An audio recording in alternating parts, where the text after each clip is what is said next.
Sound sound hello.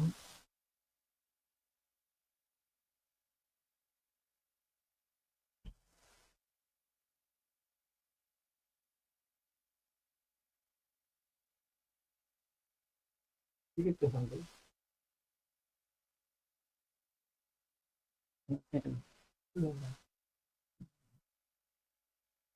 কি করছে দেখুন, অফ হচ্ছে না। সাউন্ডটা কি ঠিক আছে? Hello hello. আচ্ছা, ওইখানে দেখো।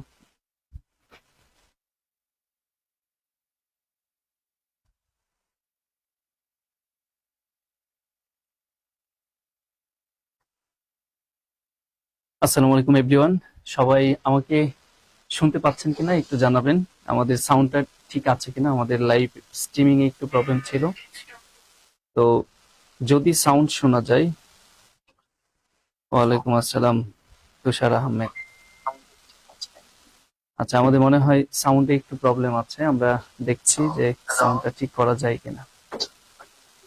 একটু অপেক্ষা করেন। আজকে আমরা প্রাইমারির জন্য খুব ভালো কিছু ম্যাথ নিয়ে আসছি। এই ম্যাথগুলো যদি আপনারা একটু আমাদের সাথে প্র্যাকটিস করেন, ইনশাল্লাহ এখান থেকে সরাসরি পরীক্ষায় কমন পাওয়ার একটা সম্ভাবনা আছে। সবাই আমাকে শুনতে পাচ্ছেন কিনা একটু জানাবেন। আমাদের সাউন্ডটা ঠিক আছে কিনা। আমাদের লাইভ স্ট্রিমিং এ একটু প্রবলেম ছিল, তো যদি সাউন্ড শোনা যায়। ওয়ালাইকুম আসসালাম তুষার আহমেদ। আচ্ছা, আমাদের মনে হয় সাউন্ডে একটু প্রবলেম আছে। শুনতে পাচ্ছি, আশা বলেছেন। এস এম তুহিন, আসসালামু আলাইকুম স্যার। ওয়ালাইকুম আসসালাম। শেষ বিকেলের গল্প অল ক্লিয়ার। কিছু ম্যাথ নিয়ে আসছি, এই ম্যাথগুলো যদি আপনারা একটু আমাদের সাথে প্র্যাকটিস করেন, ইনশাআল্লাহ এখান থেকে সরাসরি পরীক্ষায় কমন পাওয়ার আছে। সবাই আমাকে শুনতে পাচ্ছেন কিনা? এবার এবার মনে হয় আর সাউন্ডের প্রবলেম হচ্ছে না, ঠিক আছে। আচ্ছা, তাহলে আমরা শুরু করে দেব।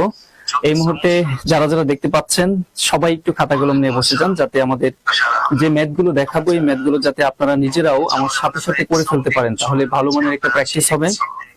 এবং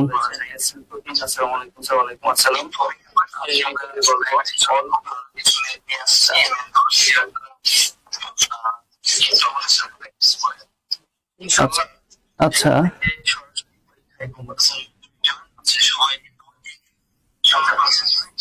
এবার সাউন্ড প্রবলেম হচ্ছে না। আচ্ছা, তাহলে আমরা শুরু করে দেব। এই মুহূর্তে যারা যারা দেখতে পাচ্ছেন, আচ্ছা তাহলে চলেন শুরু করে দেই। আমরা একটু সময় নিলাম, এই জন্য আন্তরিকভাবে দুঃখিত, কারণ আমাদের সাউন্ডটা ঠিক হচ্ছিল না। তো এইবার মনে হচ্ছে যে মোটামুটি সবই ক্লিয়ার হচ্ছে। তাহলে আমরা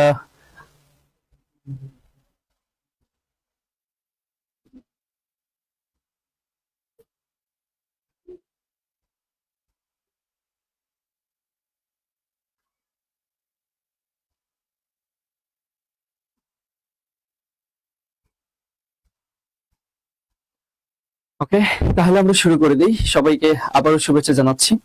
তো আমরা প্রথমে দেখি এখানে কি আছে। লগারিদমের একটি কোশ্চেন দেখতে পাচ্ছি। লগ থেকে এবং সূচক থেকে একটা কোশ্চেন কিন্তু আপনারা পাবেন ইনশাআল্লাহ।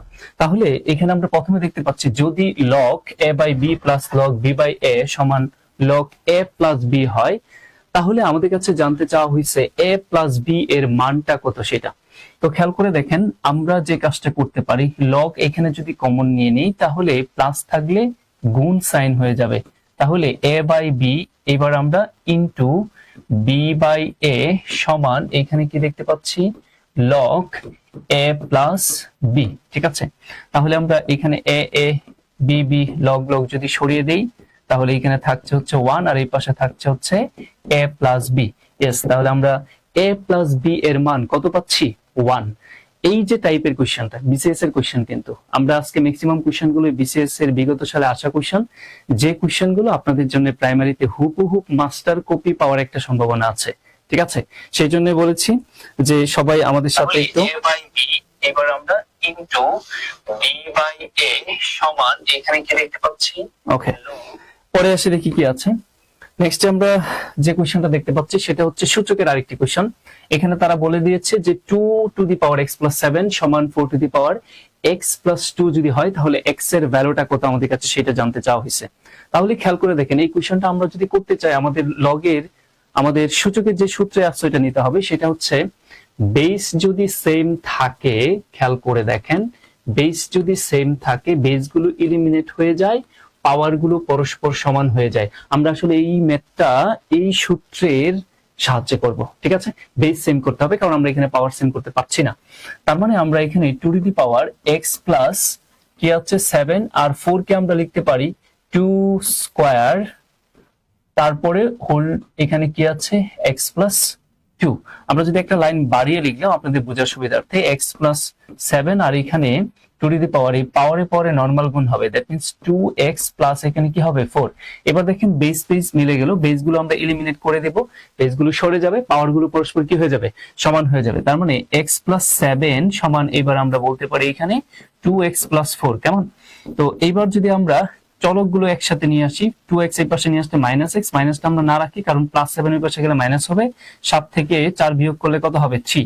यस, তাহলে আমরা x এর ভ্যালুটা কত পাই 3। ঠিক আছে, আমরা এখানে অপশন রাখি নাই, জাস্ট আনসারটা এখানে রেখে দিয়েছি, আমরা শুধু মিলাবো আমাদের সমাধানের সাথে আনসারটা মিল পড়ে কিনা। বিসিএস এর কোশ্চেন ছিল অল ক্লিয়ার বলেছেন, ওকে ফাইন। তোহিন ঠিক আছে, আসসালামু আলাইকুম স্যার। তোহিন ওয়ালাইকুম আসসালাম। রিপা বিশ্বাস বলেছেন 3। আর যারা যারা আছেন সবাই সাথে সাথে কমেন্টস করার চেষ্টা করবেন এবং আমার সাউন্ড ঠিকঠাক আছে কিনা, কারণ বেশ ভালো একটা ক্লাস কিন্তু আমাদের চলতেছে, সুতরাং সাউন্ডের প্রবলেম বা টেকনিক্যাল প্রবলেম থাকলে আপনারাই আসলে আলটিমেটলি হ্যাম্পার হবেন, আমাকে একটু জানাবেন। আমি আশা করছি যে একদম এবার ক্লিয়ার আছে। এমডি নাহিদ হাসান বলেছেন 3। আচ্ছা, এটার আনসার কি হবে? এইবার কিন্তু আজকে আমি যে ক্লাসগুলো নিচ্ছি এটা হচ্ছে পাটিগণিত, বীজগণিত, জ্যামিতি সব কম্বাইন্ডলি একসাথে র্যান্ডম আমাদের টপিক আসতে থাকবে। তো এখানে আমরা একটি ধারার ম্যাথ দেখতে পাচ্ছি। তারা এখানে কি বলছে খেয়াল করে দেখেন, 1/1/3, তারপরে কি বলতেছে -1। তাহলে খেয়াল করে দেখেন আমার প্রথম পদটা হচ্ছে 1/√3, দ্বিতীয় পদটা আবার আমাদের কি হচ্ছে, দ্বিতীয় পদটা নাকি -1। আচ্ছা, -1 কিভাবে সম্ভব? আপনি একটু খেয়াল করে দেখেন 1/√3 এর সাথে যদি আমি আরেকটা √3 গুণ করে দেই তাহলেই তো √3 কাটা গিয়া আমার এখানে -1টা আসতেছে।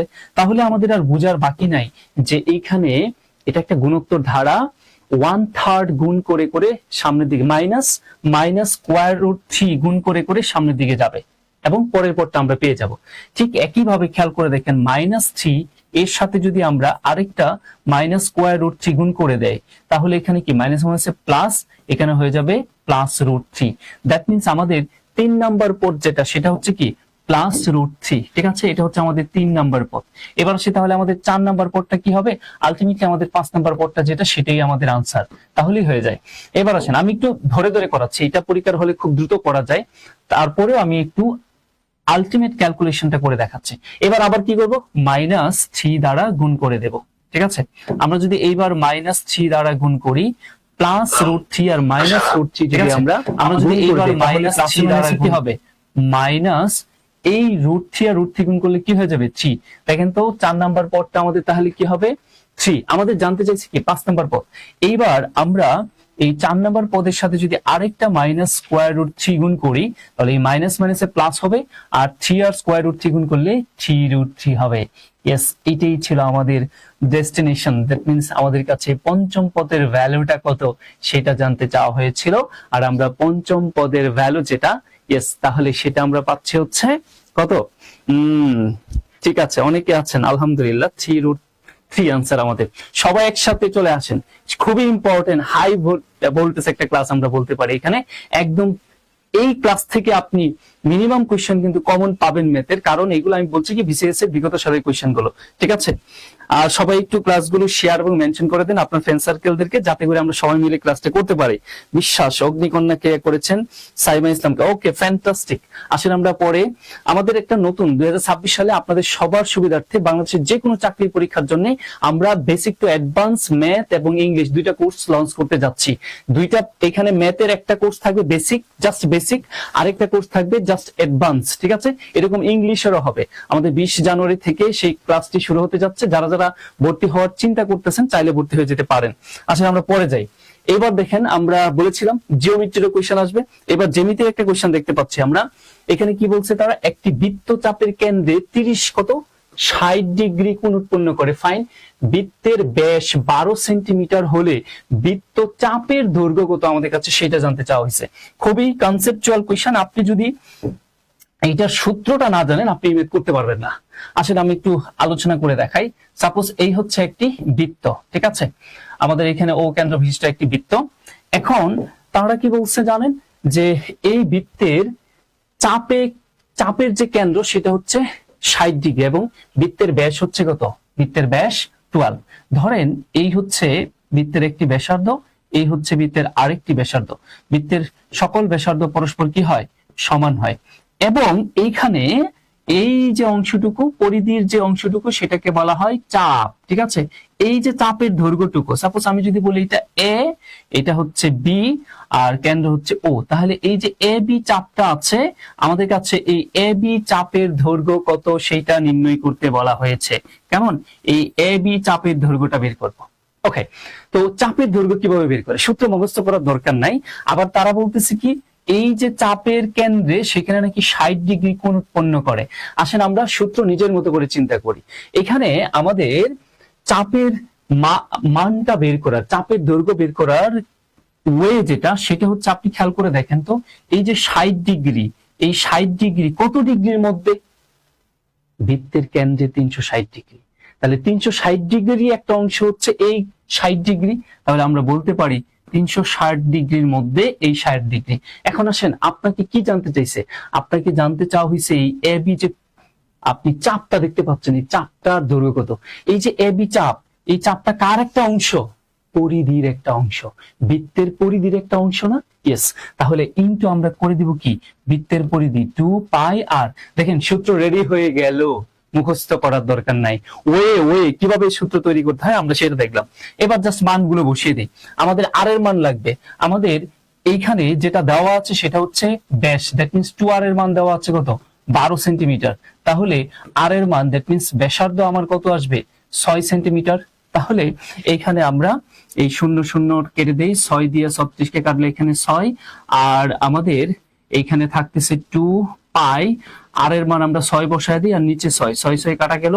অতএব 2 পাই এটি আমাদের অপশনে ছিল, তার মানে ওই এ বি চাপের যে দৈর্ঘ্যটা সেটা হচ্ছে 2 পাই। কেমন, আসেন আমরা তাহলে পরে যাই।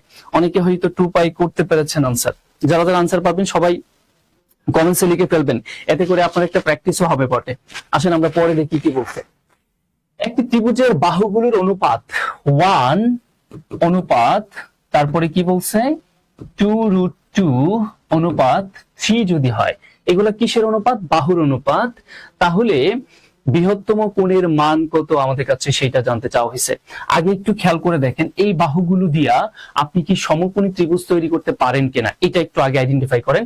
আরেকটা বিষয় আমরা জানি, বৃহত্তর বাহুর বিপরীত কোণ বৃহত্তর, ক্ষুদ্রতর বাহুর বিপরীত কোণ ক্ষুদ্রতর, ত্রিভুজের সমান সমান বাহুর বিপরীত কোণ পরস্পর কি হয়, সমান হয়।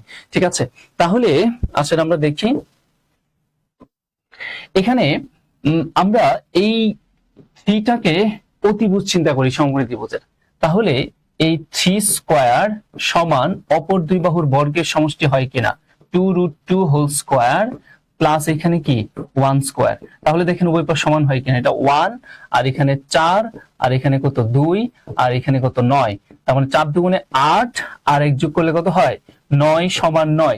দ্যাট মিন্স উভয় পাশ মিলে গেল, নিঃসন্দেহে এটা একটি সমকোণী ত্রিভুজ। তাহলে তারা জানতে চাইছে বৃহত্তর কোণের মান কি, ভাই সমকোণী ত্রিভুজের বৃহত্তর কোণের মান কি জানি না আমরা। ইয়েস, সমকোণী ত্রিভুজের সর্ববৃহৎ যে কোণটা সেটাই হচ্ছে 90 ডিগ্রি।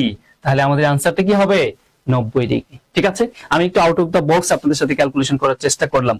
ওকে ফাইন, শফিক 2 পাই আর শফিক 90 ডিগ্রি, নাহিদ 2 পাই, এক্স্যাক্টলি রাইট। আসেন আমরা তাহলে পরে দেখি কি বলছে। 29 থেকে 38 পর্যন্ত সংখ্যা হতে যে কোনো একটি সংখ্যাকে ইচ্ছে মতো বেছে নিলে সেটি মৌলিক সংখ্যা হওয়ার সম্ভাবনা কত। আমাদের প্রবাবিলিটির আরেকটা কোশ্চেন দেখি আমরা এখানে পেয়ে গেলাম। আমি বলেছি আজকে আপনাদের সাথে আমরা ক্লাসটা নিব হচ্ছে র্যান্ডমলি, এখানে জ্যামিতি, পাটিগণিত, বীজগণিত সবই থাকবে। ওকে, তাহলে সম্ভাবনার সূত্র আমরা কি জানি, নিচে হয় মোট ঘটনা, ঠিক আছে, নিচে হয় হচ্ছে মোট ঘটনা আর উপরে হয় হচ্ছে অনুকূল ঘটনা, ঠিক আছে, অনুকূল ঘটনা, ঠিক আছে। তার মানে আমাদের মোট ঘটনাটা কি সেটা দেখতে হবে। তারা কি বলছে, 29 থেকে 38 পর্যন্ত যে কয়টা সংখ্যা আছে, কয়টা সংখ্যা আছে 29 থেকে 38 পর্যন্ত, 29 থেকে 38 পর্যন্ত 30টি সংখ্যা, 10টি সংখ্যা আছে এখানে। এই 10টি সংখ্যা থেকে যদি আপনি ইচ্ছে মতো নেন তাহলে সেইটা মৌলিক হওয়ার সম্ভাবনা কত। তাহলে আমাকে দেখতে হবে 29 থেকে 38 এই রেঞ্জের মধ্যে কয়টি মৌলিক সংখ্যা আছে।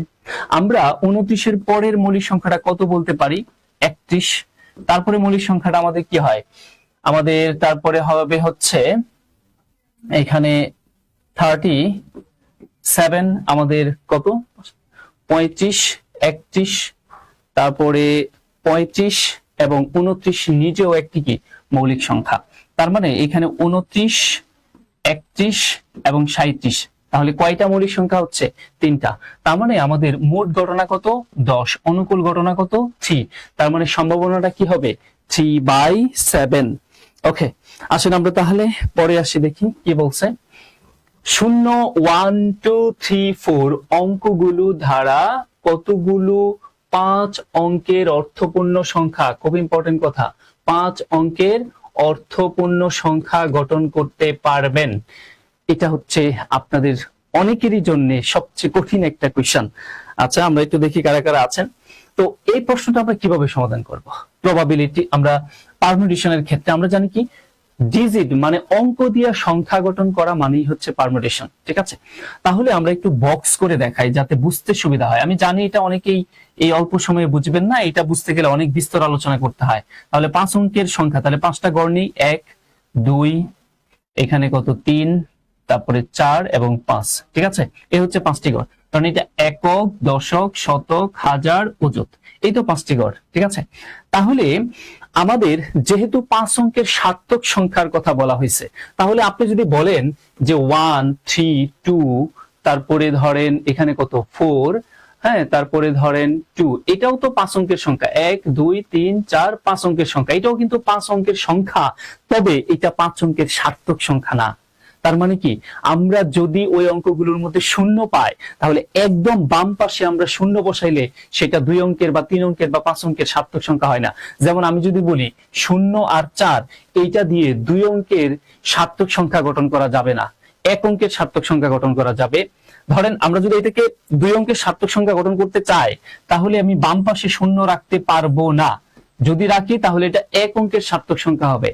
আর যদি এটাকে আমি 2 অঙ্কের সার্থক সংখ্যা করতে চাই তাহলে অবশ্যই শূন্যটাকে রাখতে হবে কোন পাশে, ডান পাশে রাখতে হবে। তাহলে এটা 5 অঙ্কের সার্থক সংখ্যা না। তাহলে আমাদের একদম একদম যে বাম পাশের যে ঘরটা, এই ঘরে আমরা কোনোভাবেই শূন্য বসাতে পারবো না। তাহলে এইখানে যে অঙ্কগুলো আছে আপাতত শূন্যকে বাদ দিয়ে এই গড়টা আমরা ফিল আপ করার চেষ্টা করি, একদম বাম পাশের গড়টা। তাহলে এই গড়ে আমি চাইলে 1 কেও বসাইতে পারি, 2 কেও বসাইতে পারি, 3 কেও বসাইতে পারি, 4 কেও বসাইতে পারি। দ্যাট মিন্স এই গড়টা ফিল আপ করার ওয়ে আছে কয়টা, 4টা ওয়ে আছে, আমি যে কাউকে বসাইতে পারি। ধরেন আমি এখানে 3 কে বসাইলাম, এই যে আমি এখানে 3 কে বসাইলাম, আমি এখানে বসাই, ধরেন এই যে 3 কে বসাইলাম একদম বাম পাশের ঘরটাতে, ওই 3 বসার উপায় কয়টা ছিল, 4টা, কারণ 3 না বৈশা 2, 1 অথবা 4 বসতে পারতো, ঠিক আছে। তার মানে দেখেন একদম বাম পাশের ঘরটা কিন্তু আমার কি হয়ে গেল, ফিল আপ হয়ে গেল কত দ্বারা, 3 দ্বারা। এটা হলো অঙ্ক 3, আর এটা হলো এই 4 হলো ওয়ে, কত ভাবে এই ঘরটা ফিল আপ করা যায়, ঠিক আছে। আচ্ছা, এবার আবার শূন্যকে উন্মুক্ত করে দেন। এবার শূন্য কিন্তু আমার এই পাশে বসতে পারবে। ধরেন আমি যদি এইখানেই শূন্য নিই, আমার কোনো সমস্যা হবে না। তার মানে এই যে এই ঘরটা আমি এখন ফিল আপ করবো, আমার হাতে কয়টা ওয়ে আছে, আমি চাইলে 0 নিতে পারি, আমি চাইলে 1 নিতে পারি, আমি 2 নিতে পারি, চিরুনিয়া নিলাম, নেব না, 4 নিতে পারি। তাহলে তাদের যে কাউকে নিতে পারলাম। ধরেন আমি 0কেই নিলাম, তো 0কে নিলাম, কয়টা ওয়ে ছিল, শূন্য বসার 4টা ওয়ে ছিল, তাহলে 0কে এবার বাদ দিয়ে দিলাম। ফাইন, আর বাকি আছে কয়টা ওয়ে, 1, 2 এবং 4, এই 3টা অঙ্ক থেকে যে কাউকে নিতে পারি। ধরেন আমি 4 কে নিলাম, তো এইখানে 4 নিলাম, কিন্তু 4 বসার ওয়ে কয়টা ছিল, 4 বসার ওয়ে কিন্তু 3 ছিল। এবার পরের 2টা ঘর, পরের ঘরটা আমার ফিল আপ করা ওয়ে আছে কয়টা, আর 2টা, কি আছে 1 আর 2 আছে, যে কাউকে নিতে পারি। তার মানে ধরেন আমি 2 কেই নিলাম, ঠিক আছে, তাহলে এখানে 2 লিখলাম, কিন্তু এইখানে আমি কি বসাবো 2, এটা হলো ওয়ে আর এই 2 হলো এই ডিজিটটা। এবার আসেন আমার লাস্টের ঘর ফিল আপ করার ওয়ে আছে কয়টা, একটা, আর সেই অঙ্কটা কি আছে 1। তো ধরেন আমি এখানে 1 নিলাম, আর এখানে এই 1 কিন্তু ওয়ে আর এই অঙ্ক কিন্তু সংখ্যা। এখন দেখেন এটা একটা 5 অঙ্কের সার্থক সংখ্যা হলো। তাহলে এইরকম কতগুলি সংখ্যা বানাইতে পারবেন? এটা তো আমি একটা ম্যানুয়ালি দেখাইলাম, এভাবে একটা একটা ম্যানুয়ালি কি সম্ভব না? তাহলে এটা হচ্ছে একটা স্ট্রাকচার। তো আমরা এটাকে লিখতে পারি 4 ইন্টু 4 ইন্টু 3 ইন্টু 2 ইন্টু 1। তাহলে আমরা এটাকে লিখতে পারি 4 ইন্টু 1, দেখেন 4 থেকে 1 কমে কমে 1 পর্যন্ত। তার মানে এটাকে আমরা লিখতে পারি 4 ফ্যাক্টোরিয়াল। আমরা একটা বিষয় জানি, সেটা হচ্ছে ফ্যাক্টোরিয়াল মানে কি, একটি সংখ্যা থেকে 1 পর্যন্ত যতগুলো ধনাত্মক পূর্ণ সংখ্যা আছে তার গুণফলকে ফ্যাক্টোরিয়াল বলা হয়, ঠিক আছে। তাহলে আমরা এটা যদি ক্যালকুলেশন করি, 4 ফ্যাক্টোরিয়াল মানে কত, 3 ফ্যাক্টোরিয়াল মানে কত 6, আর 4 দিয়ে গুণ করলে 4 6 কত হয় 24। তার মানে 24 আর 4 গুণ করলে 4 4 কত 16, আর 4 দুগুণে 8 আর কত 9, 96, ঠিক আছে। তাহলে আমি একটু এখানে 4 ইন্টু 4 ফ্যাক্টোরিয়াল মানে 24, তাহলে 4 4 16, 4 হাতের 1, 4 দুগুণে 8 আর কত 9। তার মানে 96টি ওয়েট আছে। মানে এইরকম করে করে 96টি 5 অঙ্কের সার্থক সংখ্যা তৈরি করতে পারবো এই অঙ্কগুলো ব্যবহার করে। ওকে, উম্মে রাবিয়া ইসলাম, আসসালামু আলাইকুম। ওয়ালাইকুম আসসালাম, thank you. Okay mister Riyad, fine, you are absolutely right. আচ্ছা ঠিক আছে, সম্ভাবনা 29 31 37 মৌলিক সংখ্যা, Shafiq Tuhin, wow fantastic. Mister Ghosh আমাদের সাথে আছেন। আচ্ছা এবার আসেন আমরা পরে যাই, খুব কঠিন একটা কোশ্চেন আপনাদের একটু সমাধান করে দেখালাম একটু টাইম নিয়ে। পরে দেখেন কি বলছে, আমরা সেটের একটি কোশ্চেন দেখতে পাচ্ছি। এখানে সেট যেভাবে দেওয়া আছে এটা ঘটন পদ্ধতিতে দেওয়া আছে, তালিকা পদ্ধতিতে প্রকাশ করতে হবে। তাহলে এটাকে যদি আমরা তালিকা পদ্ধতিতে প্রকাশ করি, তাহলে একটি সেট তার উপাদান হচ্ছে এক্স, ঠিক আছে, এক্স বিলংস টু এন। তার মানে এক্স যেটা হবে এটা হচ্ছে ন্যাচারাল নাম্বার। ন্যাচারাল নাম্বার মানে হচ্ছে 1 থেকে শুরু হবে, 1 2 3 হ্যাঁ 4 ইত্যাদি dot dot dot positive infinity, এটা বোঝাচ্ছে যেন। আর এক্স এর মানটা কেমন হবে, সেটা হবে তারা বলে দিচ্ছে x square minus 5x minus কত 14 ইকুয়াল 0। তার মানে একটা ইকুয়েশন বলে দিছে। তো এটা একটা কোয়াড্রেটিক ইকুয়েশন, তার মানে এটা মিডল টার্ম ব্রেক করে এক্স এর দুইটা মান আসবে, আমার এখান থেকে মানটা বের করে নিয়ে আসতে হবে। তো এখানে যদি আমরা ক্যালকুলেশন করি, তাহলে এক্স আমরা একটু ফার্স্ট ক্যালকুলেশন করি, ঠিক আছে। তো 14 এর এমন দুইটা উৎপাদক বের করবেন যে দুইটা উৎপাদক অবশ্যই বিয়োগ করে নট যোগ, অবশ্যই বিয়োগ করে কত হইতে হবে 5 হইতে হবে। তাহলে কি হইতে পারে 7 দুগুণে 14, 7 থেকে 2 বিয়োগ করলে 5। আর এখানে যেহেতু মাইনাস সাইন আছে, তাহলে বড় উৎপাদকের আগে আমরা মাইনাস সাইন রাখি, এখানে -7। তার মানে এইখানে -7 নিচে এটা গুণ বুঝাচ্ছে, তাহলে আরেকটা কি নিতে হবে প্লাস, প্লাস আর মাইনাস গুণ করলে এই মাইনাসটা পাওয়া যায়। এটা হলো শর্টকাটে ক্যালকুলেশন, খুব দ্রুত করতে গেলে। ইয়েস, আমাদের হয়ে গেল। তাহলে এবার আমরা বলতে পারি x - 7 = 0, আরেকটা হচ্ছে x + 7 = 0। তো এখান থেকে ক্যালকুলেশন করলে x এর ভ্যালুটা কি 7, আর এখান থেকে ক্যালকুলেশন করলে x এর ভ্যালুটা কি আসবে, হ্যাঁ -7। তবে আমরা -7টাকে কাউন্ট করতে পারবো না, ঠিক আছে। তো -7 এখানে নেওয়া যাবে না। অতএব x এর ভ্যালু যেটা পাচ্ছি সেটা হচ্ছে কি 7। তো এ সেটের উপাদান যেটা আমরা সেটা কি 7 পাচ্ছি, ঠিক আছে। সমাধান সেট যেটা আসে সেটা। ওকে, আমরা পরে আসি, দেখি কি বলছে। আবার একটু বুঝান, এটা একটু ভিডিওটা টেনে নিয়ে, এটা লাইভ ক্লাস তো বা ইউটিউবেও যাবে, তখন একটু অল্প অল্প করে দেখেন। আজকে ক্লাস শেষে এটা ইউটিউবে আপলোড হয়ে যাবে। আমি জানি ওই কোশ্চেনটা আপনাদের জন্য সিভিয়ার লেভেলের কঠিন লাগবে, যারা পারমুটেশনটা ভালোভাবে রিয়ালাইজ করতে না জানেন। আসেন পরে কি বলছে, একটি সংখ্যাকে কি বলছে, কোন সংখ্যাটি পরে আসবে, এটা একটা সিরিজ, কোন সংখ্যাটি পরে আসবে তারা সেটা বলছে। দেখেন এখানে 8, তারপরে কত 4, তারপরে কত 2, তারপরে কত 1, ঠিক আছে, তারপরে কত 1/2, বুঝতেই তো পারছেন, তারপরে কত 1/4, তারপরে কত, এটা আমাদের কাছে জানতে চাইছে। পরের সংখ্যাটা কত হবে আমাদের কাছে সেটা জানতে চাওয়া হয়েছে, পরের সংখ্যাটা কত হবে। তাহলে এই সিরিজটা একটু খেয়াল করে দেখেন কি ধরনের পরিবর্তন ঘটছে। এইখানে 8 এর পরে 4 হয়েছে, তার মানে কি 2 দ্বারা ভাগ করা হইলেই তো এটা সম্ভব। আবার 4 এর পরে 2 হয়েছে, তার মানে 2 দ্বারা ভাগ করলেই তো আপনার 4 দুগুণে আপনার 2 হয়। আবার 2 এর পরে 1 হয়েছে, তার মানে 2 দ্বারা ভাগ করা হয়েছে। এইখানেও আমার কি করা হয়েছে, 2 দ্বারা যদি আমরা ভাগ করি, ওকে, তার মানে 1/2, তাহলে এইখানে ভাগ করলে কত 1/4। আবার এখানে যদি আমরা ভাগ করি তাহলে যেটা পাবো সেটা হচ্ছে 1 বাই এটা কি ছিল 4, 4 দুগুণে কি হবে 8, তাহলে 8 হবে, 4 দুগুণে 8, তার মানে আমাদের যেটা আসবে সেটা হচ্ছে 1/8। আসলে আমরা এই 8 এর পরে আমরা কি পাইছি 4, এটাকে আমি চাইলে এইভাবে বলতে পারতাম 1/2 দ্বারা গুণ করা হয়েছে। এটা আবার এইভাবে বলা যেত যে 4 এর পরে কি আসছে 1/2 দ্বারা কি করা হয়েছে 1/2 দ্বারা গুণ করা হয়েছে। আসলে আমি এটাও বলতে পারি, অথবা 2 দ্বারা ভাগ করা হয়েছে। আমরা যদি 8 কে 2 দ্বারা ভাগ করি কত আসতেছে 4 আসতেছে। ঠিক একইভাবে আমরা যদি এখানে 1/2 কে আবার 2 দ্বারা ভাগ করি তাহলে আমাদের কি আসবে 1/2 ইন্টু 1/2, অতএব 1 কি আসবে 4। যে কোনো ভাবে আমরা বলতে পারি, ঠিক আছে। আচ্ছা যাই হোক, এগুলো সহজ সিরিজ ছিল। পরে আসেন কি বলছে, একটি ট্রেন 1/5 সেকেন্ডে 1/5 সেকেন্ডে চলে 20 ফুট। তার মানে তারা যেটা বলতে চাচ্ছে 1/5 সেকেন্ডে 20 ফুট যেতে পারে। একই দ্রুততায় ট্রেনটি 3 সেকেন্ডে কত ফুট চলবে আমাদের কাছে সেটা জানতে চাওয়া হয়েছে। হ্যাঁ, খুবই সুন্দর কোশ্চেন এটাও। 10 থেকে আমাদের পাটিগণিতের কথা যদি বলি সেখান থেকে আপনি দেখেন তারা বলতেছে যে 1/5 সেকেন্ডে 1/5 সেকেন্ডে কতটুকু যায়, যাই হচ্ছে 20 ফুট। ঠিক আছে, 20 ফুট। এখন আমাদের কাছে জানতে চাওয়া হয়েছে কি, তাহলে 3 সেকেন্ডে কতটুকু যাবে। এখানে একটা মজার গেম আছে, সেটা হচ্ছে কি এই 1/5 কিন্তু প্রকৃত ভগ্নাংশ। একটা জিনিস মাথায় রাখবেন, প্রকৃত ভগ্নাংশের সাথে কোনো কিছু গুণ করলে বাড়ে না, বরং কমে যায়। প্রকৃত ভগ্নাংশের সাথে আপনি যদি পূর্ণ সংখ্যা গুণ করেন বা অপ্রকৃত ভগ্নাংশ গুণ করেন তাহলে সেটা বাড়বে না, বরং কমে যাবে। আর যদি বাড়ানোর প্রয়োজন হয় তাহলে ভাগ করতে হবে। তাহলে কি বলছি, আমাদের প্রকৃত ভগ্নাংশের সাথে পূর্ণ সংখ্যা অথবা অপ্রকৃত ভগ্নাংশ যদি বাড়াইতে হয় তাহলে গুণ করা যাবে না, কি করতে হবে, ভাগ করতে হবে। তো ভাগ করলে যেটা হবে, ঠিক আছে, আমরা যদি ভাগ করি তাহলে খেয়াল করে দেখেন তখন কিন্তু এটা বাড়বে। সরি, যদি আমরা ভাগ করি তাহলে কিন্তু সেটা বৃদ্ধি পাবে। যেমন আমরা যদি এখানে 1/2 এটার সাথে যদি আমি 10 গুণ করি তাহলে পাচ্ছি 5, কিন্তু আমরা যদি ভাগ করি তাহলে কিন্তু আর 5 পাচ্ছি না, তাহলে কত পাচ্ছি 20। দেখেন বৃদ্ধি পেয়েছে। ঠিক আছে, তার মানে এইবার আমার 3 সেকেন্ডে যাওয়ার আগে আমি 1 সেকেন্ডের কথা চিন্তা করি। 1/5 থেকে 1 কিন্তু এখানে বড়, ঠিক আছে। তাহলে 1 সেকেন্ডে কত ফুট যাবে, 1 সেকেন্ডে যে ফুট যাবে সেটা হচ্ছে আমাদের এখানে গুণ করলে হবে না, কি করতে হবে, ভাগ করতে হবে। আমি এইভাবে ভাগ করে দেখায় দিই, ঠিক আছে।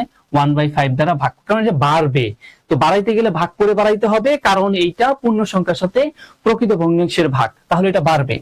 তো ভাগ করে কেবল বাড়ানো যাবে, তাহলে গুণ করে উল্টে দিতে হবে, তাহলে এটা কি হবে 5। আমি একদম ধরে ধরে করাচ্ছি, আমার এত কিছু করানোর দরকারও ছিল না, আপনারা খুব দ্রুতই করতে পারতেন। তার মানে আমি এখানে একটু এই পাশে লিখি যে এটা ক্যালকুলেশন করলে 5 দিয়ে 20 কে গুণ করলে কত হবে, 100 ফুট হবে। ঠিক আছে, এবার আসেন কত ফুট, কত সেকেন্ডের কথা বলছে, 1 সেকেন্ডে না, এবার বলতেছে যদি 3 সেকেন্ডে যায় তাহলে কতটুকু যাবে। ভাই 1 সেকেন্ডে যদি 100 ফুট যায় তাহলে 3 সেকেন্ডে কত ফুট যাবে, নিঃসন্দেহে আমাদের 3 গুণ যাবে, দ্যাট মিন্স 300 ফুট যাবে। তো পরীক্ষার হলে এই জায়গাটাতে অনেকের হইতে পারে, সবার হবে না, অনেকের হতেই পারে, স্বাভাবিক। আসলে আমরা তাহলে পরে যাই, দেখি কি বলছে নেক্সটে। এবার বাস্তব সংখ্যায় মডুলাস 3x + 2 মডুলাস <7 অসমতাটির সমাধান আমাদের কাছে জানতে চাওয়া হয়েছে। তাহলে দেখেন এইখানে আমাদের মডুলাস সাইন উঠানোর যে ওয়েটা সেটা যদি না জানেন তাহলে এই ম্যাথ আপনার জন্য অনেক কঠিন।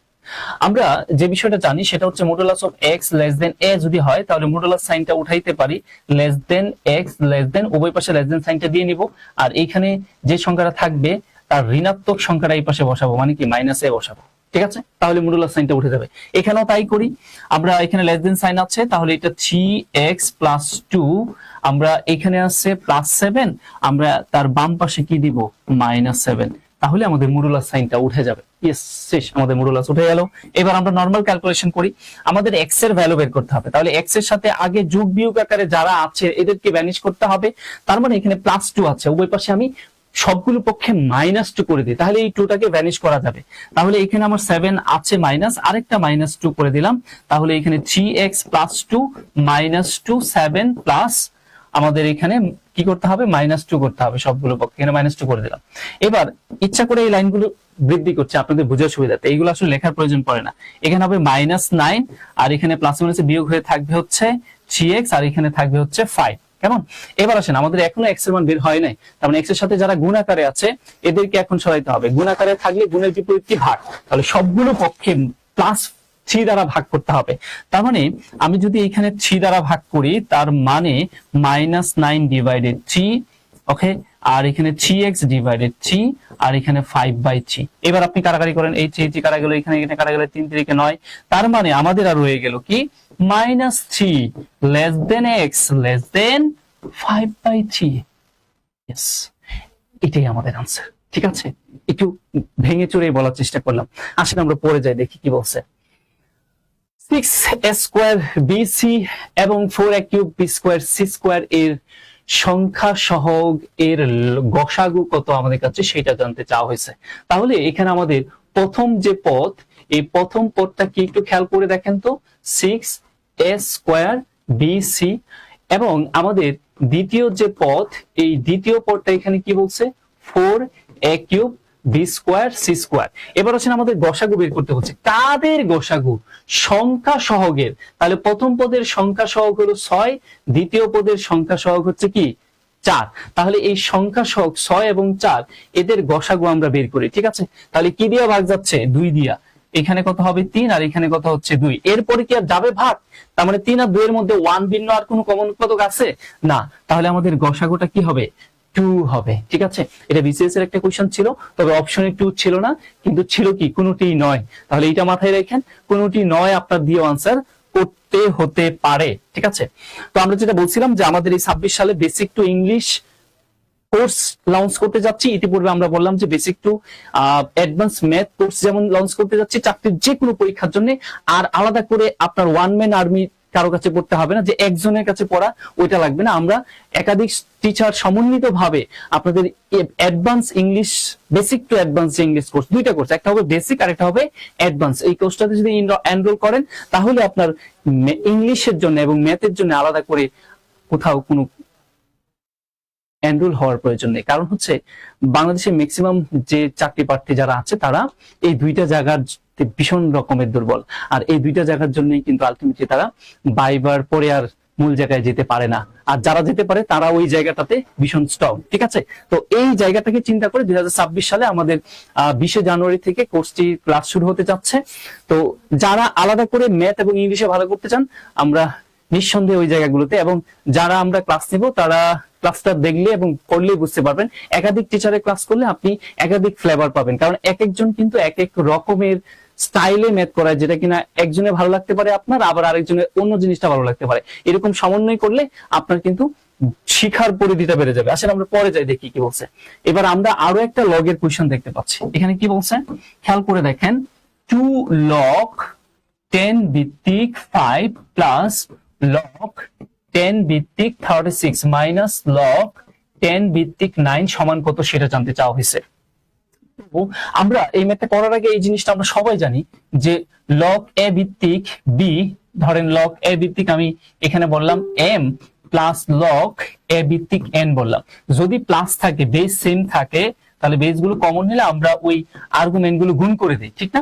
আমরা এই সূত্রটা জানি। আরেকটা সূত্র কি জানি, log a ভিত্তিক m মাইনাস log a ভিত্তিক n। যদি মাইনাস থাকে, বেস যদি সেম থাকে, তাহলে কমন নিয়ে আমরা ওইগুলাকে কি করে দেই, ভাগ করে দেই। তাই তো করি। এই জিনিসটা আমরা এখানে শুধু অ্যাপ্লাই করব। তবে এই যে লগের বাম পাশে যে 2টা আছে, এটা গুণ আকারে আছে, ওইটা ওই ডান পাশে গিয়ে আর্গুমেন্টের পাওয়ার হয়ে যাবে। আমরা এই সূত্রটাও জানি। কেমন করে জানি খেয়াল করে দেখেন, log a ভিত্তিক b to the power m যদি হয়, তাহলে আমরা কি লিখি, m টা বাম পাশে এসে গুণ হয়ে log a ভিত্তিক b হয় না? তাহলে তার উল্টা কাজ, এইবার আমরা এই m টাকে ফিরিয়ে নিয়ে যাব এখানে। ওকে, তার মানে 2টা 5 এর উপরে নিয়ে যায়, তাহলে log 10 ভিত্তিক 5 স্কয়ার। আচ্ছা 5 স্কয়ার মানে কত? 5 স্কয়ার মানে 25। তাহলে আমি ডিরেক্ট এখানে 25 লিখে ফেলি। তার মানে আমার আর্গুমেন্টটা এখানে কত, 25 প্লাস log 10 ভিত্তিক 36 মাইনাস log 10 ভিত্তিক 9। কেমন? এবার আমরা আরো ফাস্ট ক্যালকুলেশন করতে পারি। বেস যেহেতু সেম, যেখানে প্লাস সেখানে গুণ, যেখানে মাইনাস সেখানে ভাগ। তাহলে log 10 ভিত্তিক এইখানে আমরা এইটা বলতে পারি এই 25 এবং 36 গুণ হবে, প্লাস সাইন আছে যেহেতু, ঠিক আছে। আর এই অংশটা যেহেতু মাইনাস সাইন, তার মানে 9 নিচে কি হবে, ভাগ হবে। ওকে, তার মানে আমরা এখানে যদি কাটাকাটি করি, 9 ছিল না, হ্যাঁ, তার মানে 4 নং কত, 36, 4 25 কত, 100। তাহলে আমাদের যেটা থাকে সেটা হচ্ছে আলটিমেটলি আমরা এখন বলতে পারি লগ 10 ভিত্তিক 100, তাই না? তার মানে এবার আর্গুমেন্টকে আমি 100 কে ভাঙবো, অবশ্যই এই লগের বেস যত তার একে, লগের বেস কত 10, তাহলে 100 কে ভাঙা যায় কিভাবে, 10 স্কয়ার। অতএব 2টা এবার শেষে গুণ হয়ে যাক। আমি একটু সময় নিয়ে আপনাদের বেসিকের মতো করে ক্যালকুলেশন করে দেখাইলাম। আমরা জানি আর্গুমেন্ট আর বেস যদি সেম হয় তাহলে তার মান হয় কি 1, ইয়েস। তার মানে 1 * 2, তাহলে আনসারটা হবে কত, 2, ঠিক আছে। আচ্ছা, আসলে আমরা পরে দেখি কি আছে। আমি একটু দেখতে চাই কারা কারা আছেন। আচ্ছা, সবকিছু পড়া শেষ, হ্যাঁ, ফাইন, থ্যাংক ইউ। এখন জাস্ট রিভিশন করেন, ঠিক আছে? এগুলো সম্পূর্ণ রিভিশন ক্লাস। স্যার আপনি খুব সুন্দরভাবে, okay, thank you mister Nahid Hasan. Well, আচ্ছা, ওকে, টু। এখন শুধু রিভিশন করছেন, ঠিক আছে? Just revision. যে সময়টুকু আপনি ধরেন স্ক্রিনে অন্য কিছু দেখে সময় নষ্ট করছিলেন, এই সময়টা জাস্ট একটু স্ক্রিনে দেখলেন এবং আপনার যে প্র্যাকটিস আছে সেটাকে একটু আরেকটু অ্যাডভান্স করলেন। কি বলছে দেখেন, একটি সমবাহু ত্রিভুজের বাহুর দৈর্ঘ্য 2 সেন্টিমিটার, উচ্চতা যদি 1 সেন্টিমিটার হয়, তাহলে এক্স এর ভ্যালুটা কত আমাদের কাছে সেইটা জানতে চাওয়া হয়েছে।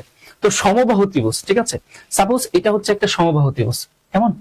আপনি ইমাজিন করেন এই হচ্ছে একটা সমবাহু ত্রিভুজ। এখন তারা কি বলছে, সমবাহু ত্রিভুজের বাহুর দৈর্ঘ্য, তার মানে প্রত্যেকটা বাহু হচ্ছে এখানে কত, 2, কারণ আমরা জানি সমবাহু ত্রিভুজের প্রত্যেকটা বাহু পরস্পর সমান থাকে এবং তার একটা উচ্চতা দেওয়া আছে। ওকে, ধরেন এই হচ্ছে তার একটি উচ্চতা, উচ্চতাটা কি বলে দিছে, এক্স বলে দিয়েছে, ফাইন। ওকে, যেখানে উচ্চতা সেখানে 90 ডিগ্রি হয়। ওকে, ফাইন। এখন এক্স এর ভ্যালুটা কত আমাদের কাছে জানতে চাইছে, এক্স এর মান কত। এক্স মানে উচ্চতা। সমবাহু ত্রিভুজের উচ্চতা বের করার একটা সূত্র আছে। সমবাহু ত্রিভুজের উচ্চতা বের করার সূত্র হলো, এটা কিভাবে আসে আমি আমার ক্লাসগুলোতেও বলছি, √3/2 ইনটু বাহু, ঠিক আছে, বাহু। ওকে, তার মানে আমার উচ্চতা এখানে কত, এক্স, তাহলে এক্স সমান আমরা কি বলবো, √3/2 ইনটু আমার বাহুর দৈর্ঘ্য কত, 2, তাহলে 2 কাটা গিয়া এক্স এর ভ্যালু আলটিমেটলি কি আসছে, √3। ওকে, আসেন আমরা তাহলে পরে যাই, দেখি কি বলছে।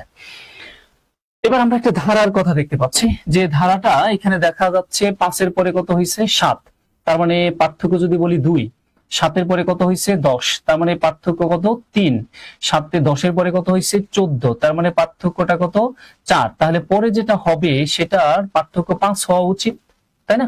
তাহলে 14 এর সাথে যদি আমরা 5 গুণ করি তাহলে কত হয়, 19, তার মানে এখানে 19 হওয়া উচিত। দেখেন আদৌ 19 হইলো কিনা, বা সেটাই আনসার হিসেবে কাউন্ট করা যায় না, যায় কিনা দেখেন তো। 19 এর পরে কত যোগ করতে হবে, 5 এর পরে সিরিয়ালি কত, 6, তাহলে 19 এর পরে যদি 19 এর সাথে যদি আপনি 6 যোগ করেন তাহলে সেটা কি 25 হয় না? ইয়েস, এখানে তো তাহলে 25। তার মানে আমরা নিঃসন্দেহে বলতে পারি আনসারটা আসলে কি হবে, 19 হবে। খুব সুন্দর মজার সিরিজ এইগুলা, কিন্তু ভাই আমি গ্যারান্টি দিয়ে বলছি প্রাইমারিতে আপনি সিরিজ একটা পাবেনই। পরীক্ষা দিয়ে আসেন, তারপরে আমার সাথে, আমার এই ভিডিওর সাথে ইন্টারলিঙ্ক করে নেন যে আসলে কি আসে, যে কয়েকটা পরীক্ষা যে কয়েক ধাপে হবে।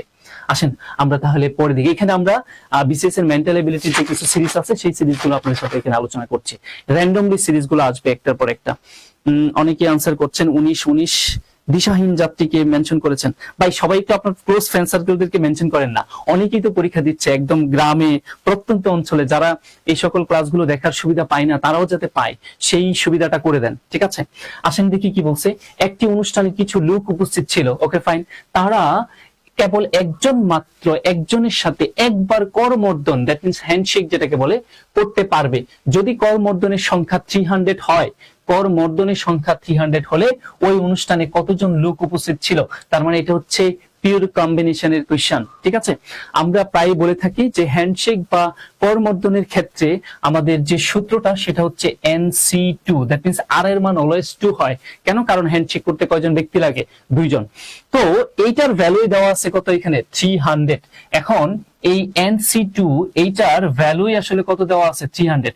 মানে ওই আপনার অনুষ্ঠানে একে অন্যের সাথে একবার যদি হ্যান্ডশেক করে তাহলে মোট 300 হ্যান্ডশেক হয়, তাহলে লোক সংখ্যা কত ছিল, তার মানে আপনার কাছে এই n এর ভ্যালুটা জানতে চাওয়া হয়েছে। এটা সূত্র না জানলে আপনি পারবেন না। তো শর্টকাটে খুব দ্রুত কিভাবে করা যায় জানেন? খুব খুব দ্রুত হলো এই হ্যান্ডশেক সংখ্যা যা থাকবে তাকে সর্বদাই 2 দ্বারা গুণ করে দিবেন। তার মানে আমার এই অনুষ্ঠানে টোটাল হ্যান্ডশেক সংখ্যা ছিল কত? 300।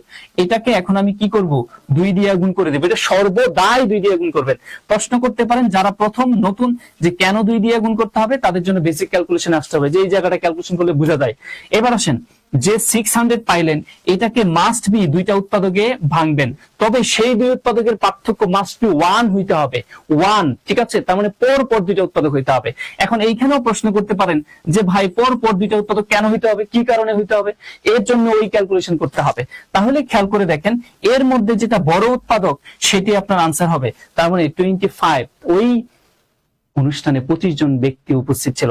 এখন এইটাকে যদি আপনি নরমালি ক্যালকুলেশন করেন, এও তো আপনি আবার বেসিক আগে থেকে জানা না থাকলে পারবেন না, ঠিক আছে? এখানে 300, তারপরে লাইনে গেলে n² - n ইকুয়াল এখানে কত, আমরা ডিরেক্ট নিয়ে আসি, হ্যাঁ, 3 × 6 - 600। এবার এটাকে মিডল টার্ম ব্রেক করে দেখেন, একটা আসবে হচ্ছে মাইনাস কত 25, আরেকটা উৎপাদক হবে প্লাস 25 ইকুয়াল 0। দেখেন এখানে কিন্তু এক পার্থক্য ছিল, এই জন্য বলছিলাম এক পার্থক্য করে নিতে। তো এখানে এটা ক্যালকুলেশন করলে আসবে হচ্ছে -24। মানুষের সংখ্যা ঋণাত্মক হয় না, অতএব এখানে আনসার করলে কত আসবে? 25। এই জন্যই বলেছিলাম বড়টা কি হয়, আনসার হয়। তার চেয়ে বড় কথা আপনার কাছে n এর মান জানতে চাইছে, 24 মানে কি n - 1, এটার মান জানতে চাই না। আরো বিস্তারিত আলোচনা আছে, এগুলো আমাদের শিডিউল ক্লাসগুলোতে আমি অনেক সুন্দরভাবে আলোচনা করেছি। আসেন আমরা পরে দেখি। আবারও আমরা একটা ধারায় চলে আসলাম। এখানে তারা কি বলছে দেখেন, 1/4 - 1/6, তারপরে 1/9। তার মানে আমরা এটা বুঝতে পারছি এটা একটা গুণোত্তর ধারা। খেয়াল করে দেখেন আপনি কিভাবে বুঝবেন গুণোত্তর ধারা। এখানে পরপদ এবং পূর্বপদের ভাগফল, দ্যাট মিন্স -6 ভাগ কত হবে? 1/4। এটা যদি ক্যালকুলেশন করেন তাহলে -1/6 উল্টে গিয়ে এখানে 4, তাহলে 2 আর এখানে কত 3, আমাদের এখানে থাকে হচ্ছে -2/3। এবং পরের ক্ষেত্রেও দেখেন এইখানেও যেটা আসবে সেটাও কি আসবে? -2/3। এই দুইটাকে করলেও -2/3 আসবে। তার মানে আর এর মান, আমাদের যেটা কমন রেশিও, আর এর মান যেটা পাইলাম সেটা হচ্ছে -2/3। ওকে, এখন এটা একটা অসীম ধারা, শেষ পথ নেই। তো এই অসীমত্ব গুণোত্তর ধারার সমষ্টি আমাদের কাছে জানতে চাওয়া হয়েছে। খেয়াল করে দেখেন, অসীমোত্তর গুণোত্তর ধারার ক্ষেত্রে সকল অসীমোত্তর গুণোত্তর ধারার সমষ্টি বের করা যায় না। কেবল ওই সকল অসীমোত্তর গুণোত্তর ধারার সমষ্টি বের করা যায় যারা modulus of r less than a এইটাকে মেনটেন করে। এখন এইটার মানেটা আবার ধরেন আমি এখানে এভাবে না বলে এইভাবে বলি, আসলে বলতে হবে হচ্ছে মডুলাস লেস দেন 1, ঠিক আছে? আর এর মান মানে কমন রেশিও যেটা, সেটা আপনার এই কন্ডিশনে হইতে হবে। কন্ডিশনটাকে আরেকটু ভাঙা বললে সেটা হচ্ছে -1 এর চাইতে বড় হইতে হবে, +1 এর চাইতে ছোট হইতে হবে। যদি ওই সকল অসীমত্ব গুণোত্তর দ্বারা যাদের আর এর মান -1 এর চাইতে বড় কিন্তু +1 এর চাইতে ছোট, ওই সকল গুণোত্তর দ্বারারই আপনার সমষ্টি বের করা যায় অসীমত্ব গুণোত্তর দ্বারা। সহজ করে বললেই হয়, আর এর মান কি হইতে হবে? প্রকৃত ভগ্নাংশ হইতে হবে। প্রকৃত ভগ্নাংশ যদি হয় তাহলেই কেবল ওই সকল অসীমত্ব গুণোত্তর দ্বারা সমষ্টি বের করা যাবে। এখন আমাদের এই যে অসীমত্ব গুণোত্তর ধারা, এটা আমরা ক্যালকুলেশন করে পেয়েছিলাম -2/3। নিঃসন্দেহে এটা একটি কি প্রকৃত ভগ্নাংশ, তাহলে তার সমষ্টি বের করা যাবে। আর যদি সমষ্টি বের করা যায় তাহলে অসীমত্ব গুণোত্তর দ্বারা সমষ্টির সূত্র হলো a/1 - r, ঠিক আছে? তাহলে আমরা এটা বের করে ফেলি, অসীমত্ব গুণোত্তর ধারার সমষ্টিটা। তো আমাদের আর এর মান তো জানি, তাহলে সূত্র হলো এ মানে কত? প্রথম পদ, প্রথম পদ মানে কত? 1/4, ঠিক আছে? তারপরে কি 1 - r, আর এর ভ্যালু কত? আর এর ভ্যালু আমরা পেয়েছি হচ্ছে -2/3, ঠিক আছে? এবার আমরা ক্যালকুলেশন করে দেই। 1/4, এবার আমরা একটু নিচে লিখি 1/4, আর নিচে আমাদের কি হবে? 3 লসাগু নিলে 8 মাইনাস মাইনাস গুণ করলে কি হয়ে যাবে? প্লাস, আর এখানে হবে 3, তার মানে এটা হবে প্লাস, আর এখানে হচ্ছে 2। এবার আমরা যদি পরবর্তীতে ক্যালকুলেশনটা করি তাহলে যেটা দাঁড়ায় সেটা হচ্ছে 1/4, আর এখানে 5/3। এটাকে যখন এখন যদি আমরা এটাকে উল্টে দেই, তার মানে 1/4 ইন্টু 3টা উপরে, 5টা নিচে চলে যাবে, তার মানে 3 4 5 কত? 20। ইয়েস, 3/20। এটাই হবে আমাদের সেই, এই যে ধারাটা দেখতে পাচ্ছেন এই অসীমত্ব ধারার গুণোত্তর, এই গুণোত্তর অসীমাত্মক গুণোত্তর ধারার সমষ্টি। ঠিক আছে, আসেন আমরা তাহলে পরে দেখি। এই কোয়েশ্চনটাতে মনে হয় আনসারটাতে ভুল থাকতে পারে, আমরা এটাতে আপনারা করে নিয়েন, আমার আনসারটা এটা হবে না, অন্যটা হবে, আমি এটা বাদ দিলাম। এখানে দেখেন কি বলছে, যে একটি প্রতিষ্ঠানের 40% কর্মচারী আন্ডার গ্রাজুয়েট, ফাইন, অবশিষ্ট কর্মচারীদের 50% গ্রাজুয়েট, ওকে। এরপরে আবার অবশিষ্ট যারা আছে তারা হলো এক্স্যাক্টলি 180 জন। প্রশ্ন হচ্ছে পোস্ট গ্রাজুয়েট, ওই 180 জন হলো পোস্ট গ্রাজুয়েট। প্রশ্ন হচ্ছে প্রতিষ্ঠানটির কতজন কর্মচারী গ্রাজুয়েট, আমাদের কাছে সেটা জানতে চাওয়া হয়েছে। তো ধরেন ওই প্রতিষ্ঠানের টোটাল কর্মচারী সংখ্যা, মোট কর্মচারীর সংখ্যাটা যদি আমরা বলি 100x, ঠিক আছে, 100x মোট কর্মচারী যদি হয়, তাদের মধ্যে 40% কর্মচারী হচ্ছে আন্ডার গ্রাজুয়েট, তাহলে তাদের 40% যেটা, 40% মানে কত, 40x, এই 40x যেটা, ওরা হচ্ছে আন্ডার গ্রাজুয়েট। আমি ইংলিশে লিখি তাহলে সময় কম লাগবে, আন্ডার গ্রাজুয়েট। এবার আসেন অবশিষ্ট, তার মানে আপনি এই 100 থেকে এই 60 যদি বিয়োগ করে দেন, 40 যদি বিয়োগ করে দেন, থাকে কত, 60x। এই হলো অবশিষ্ট। এই অবশিষ্টের আবার কত পার্সেন্ট, 50%। তাহলে অবশিষ্টের 50% মানে 60-এর 50% কত হবে, 30x। এই যে 30x, এরা কারা, এরা হচ্ছে আবার গ্রাজুয়েট, তার মানে আপনার গ্রাজুয়েট হচ্ছে কত, 30x। এবার আসেন অবশিষ্ট সমান 180, আর ওরা হলো আন্ডার গ্রাজুয়েট। তার মানে আমরা এই 60 থেকে যদি আরো 30 বাদ দিই, তাহলে আমাদের থাকতেছে হচ্ছে কতজন, 30x জন, তাই না? তার মানে আমরা এই 60x থেকে ধরেন অবশিষ্ট যদি বের করতে চাই, এভাবেই তো বের করতে হবে, থাকে হচ্ছে আমাদের কতজন, থাকে হচ্ছে 30x। এই 30x যারা, ওরা কি, ওরা হলো 180 এর সমান, তার মানে ওরা আবার পোস্ট গ্রাজুয়েট। তাহলে আমরা বলতে পাচ্ছি যে আমাদের পোস্ট গ্রাজুয়েট সংখ্যা হচ্ছে কত, 30x। আর তারা প্রশ্নে বলে দিয়েছে এই যে 30x পোস্ট গ্রাজুয়েট, এটা সমানই কত, 180। তো এখান থেকে ক্যালকুলেশন করলে x এর মান কত আসে, 318, 6 আসে। এবার আসেন আমাদের কাছে জানতে চাইছি কি, প্রতিষ্ঠানে কতজন কর্মচারী গ্রাজুয়েট, তার মানে আমাদের গ্রাজুয়েটের সংখ্যাটা জানতে চাইছে। তাহলে আমাদের গ্রাজুয়েটের সংখ্যাটা কোথায়, এই যে 30x ছিল আমাদের গ্রাজুয়েট, ঠিক আছে, আমাদের গ্রাজুয়েট ছিল কত, 30x। তার মানে 30 ইন্টু x এর মান কত বসাবো, 6, তাহলে 3 6 কত, 18। তার মানে 180 জন ছিল ওই প্রতিষ্ঠানের গ্রাজুয়েট স্টুডেন্টের সংখ্যা। ঠিক আছে, আসেন আমরা তাহলে পরে যাই। একটা ভালো কোয়েশ্চেন ছিল এটা, একদম স্বাভাবিক ধারার বাহিরে। ঠিক আছে, আচ্ছা, 50% সমান 180, 180, ওকে, হ্যাঁ ফাইন, এভাবেও করতে পারেন, কোনো সমস্যা নেই। আচ্ছা, আমরা তাহলে পরে আসি, নেক্সট আসেন দেখি কি বলছে। এখানে টাকায় 3টি এবং টাকায় 5টি সমান সংখ্যক আমলকি ক্রয় করে এক ব্যক্তি টাকায় 4টি আমলকি বিক্রয় করলে ওই ব্যক্তির শতকরা কত লাভ বা ক্ষতি হয়, আমাদের কাছে সেটা নির্ণয় করতে বলা হয়েছে। এই কোয়েশ্চেনটা যদি আমি নর্মালি করতে যাই, বেশ সময় সাপেক্ষ একটা ব্যাপার। এই কোয়েশ্চেনগুলো মোটামুটি মিনিমাম 2 মিনিট সময় লাগবে আপনার পরীক্ষার হলে, তাও যদি আপনি ফার্স্ট হন 1 মিনিট সময় লাগবে। কিন্তু আপনি যদি 2 সেকেন্ডে করতে পারেন এই টাইপের কোয়েশ্চেন গুলো, এগুলো আবার প্র্যাকটিস করতে করতে বুঝবেন যে এই টাইপে এই শর্টকাটটা অ্যাপ্লাই করা যেতে পারে। তো সেটা হচ্ছে 100 ডিভাইডেড বিক্রয়ের সংখ্যার বর্গ। তো বিক্রয়ের সংখ্যা কয়টা, 4টা, তার মানে 4 কত, 4 স্কয়ার, তার মানে 100 ডিভাইডেড 4 4 কত, 16। তো এটাকে যদি আমরা ক্যালকুলেশন করি, 6 16 কত হবে, 96, তার মানে 6.25%। ঠিক আছে, এত পার্সেন্ট ক্ষতি হবে। ওকে, এখন যদি বলেন আপনি বুঝলেন কিভাবে ক্ষতি, এই জন্য আমার ওই পুরো বেসিকটা বুঝে আসতে হবে। ঠিক আছে, আসেন আমরা পরে দেখি কি বলছে। তারা বলতেছে যে a প্লাস b এর মান যদি 7 হয় আর a b এর মান যদি 12 হয়, প্রশ্ন হচ্ছে 1/a square plus 1/b square এর ভ্যালুটা কত। তো এটাকে আপনি একটু ক্যালকুলেশন করেন তো।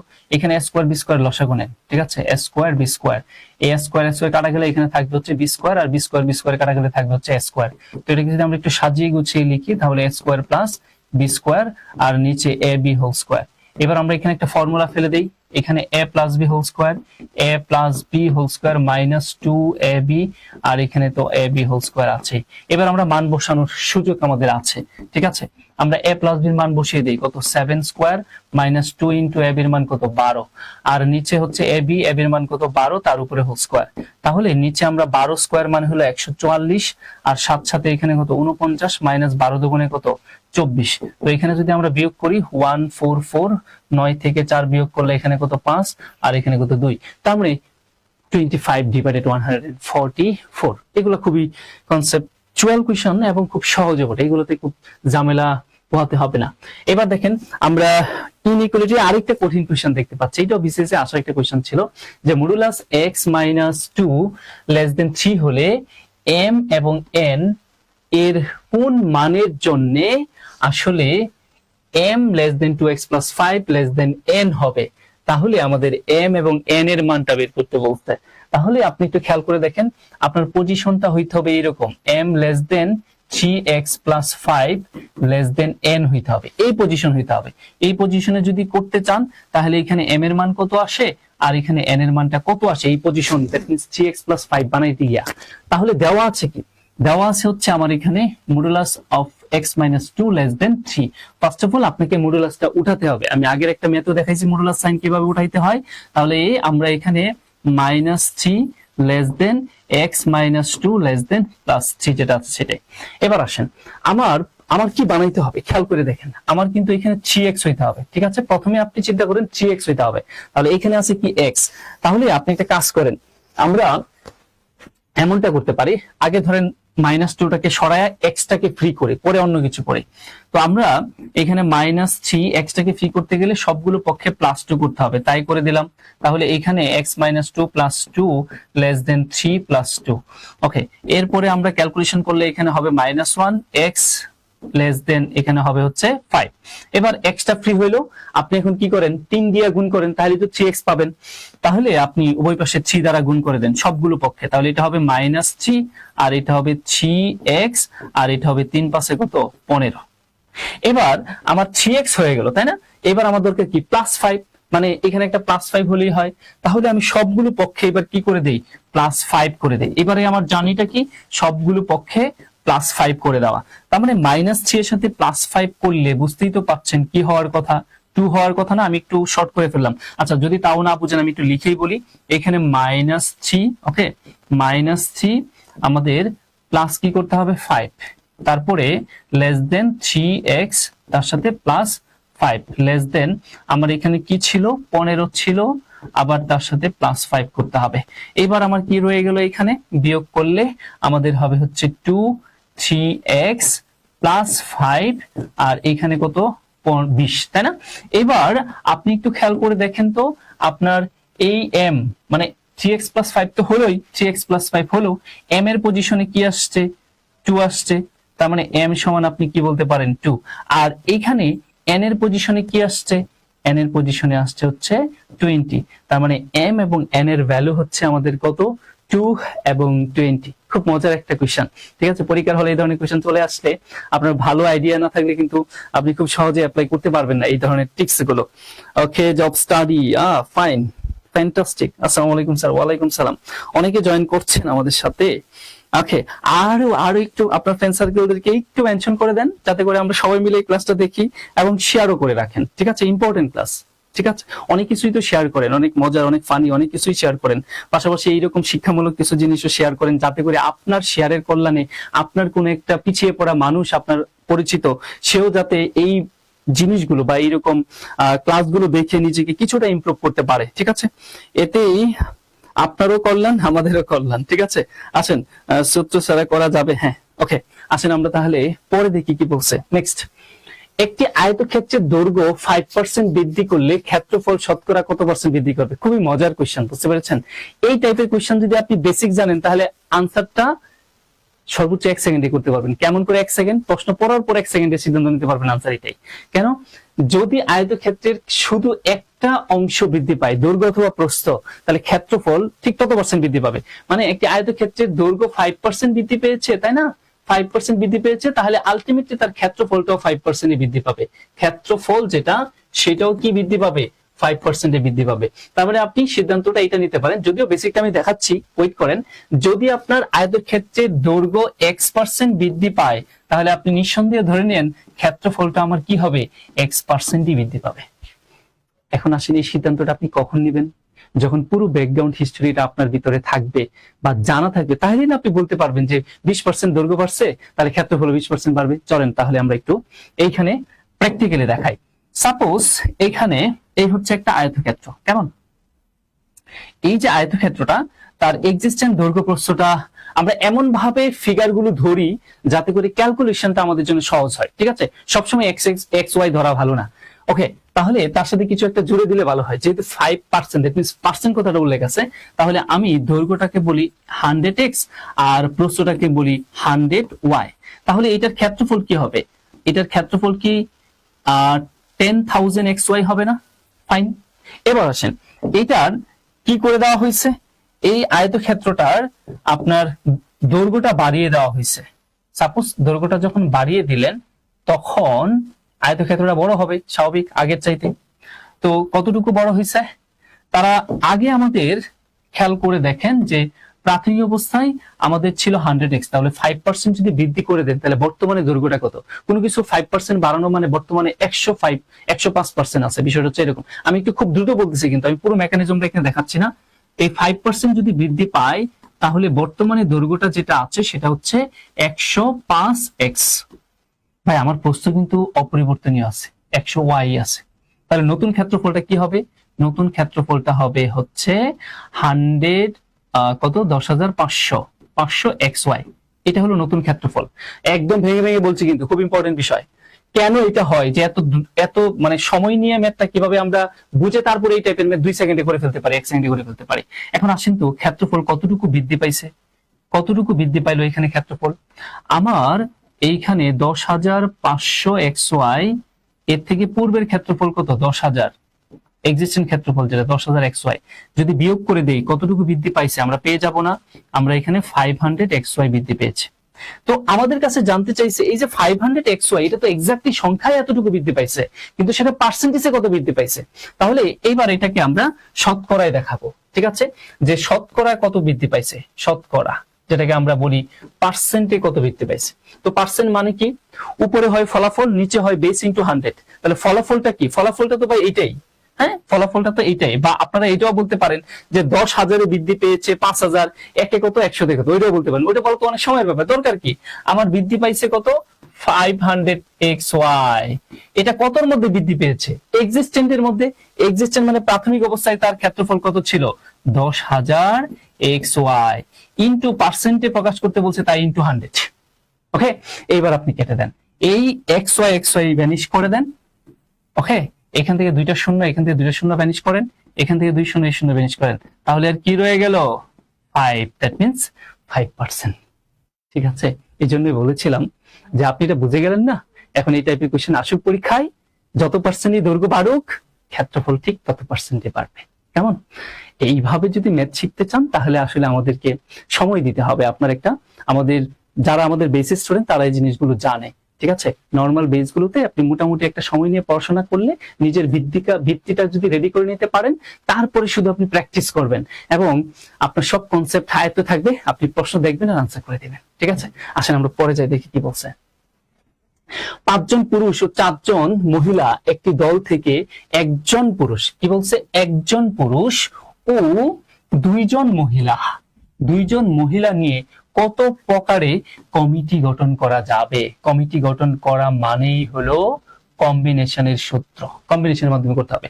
একটা বিষয় হচ্ছে, অনেকেরই প্রশ্ন খুব কঠিন লাগে, পারমুটেশন কম্বিনেশন প্রবাবিলিটি। বিশ্বাস করেন, আমার ক্লাসটা করলে আপনারা বুঝতে পারবেন পারমুটেশন কম্বিনেশনই আসলে সহজ। আপনি বুঝেন না একটা ম্যাথ করে আসলে কিভাবে এটা পারমুটেশন না কম্বিনেশন করতে হবে। আচ্ছা, যাই হোক, আমাদের এখানে পুরুষ আছে কত? আমাদের পুরুষ আছে 5 জন এবং আমাদের মহিলা আছে কয়জন? 4 জন। আমাদের দলটা কয় সদস্যের এটা না বলে জাস্ট ফিক্সড করে বলেই দিছে পুরুষ নিতে হবে কয়জন? পুরুষ নিতে হবে 1 জন, মহিলা নিতে হবে কয়জন? 2 জন। মানে মোট 3 সদস্যের একটা কমিটি। তবে পুরুষ কয়জন, কমিটি মহিলা কয়জন, এটা ফিক্সড করে বলে দেওয়া। তার মানে আর আপনার ঝামেলা নাই। যদি কম পক্ষে অ্যাটলিস্ট এসমুল বড় থাকবে, তাহলে ম্যাথগুলো বড় হয়ে যায়।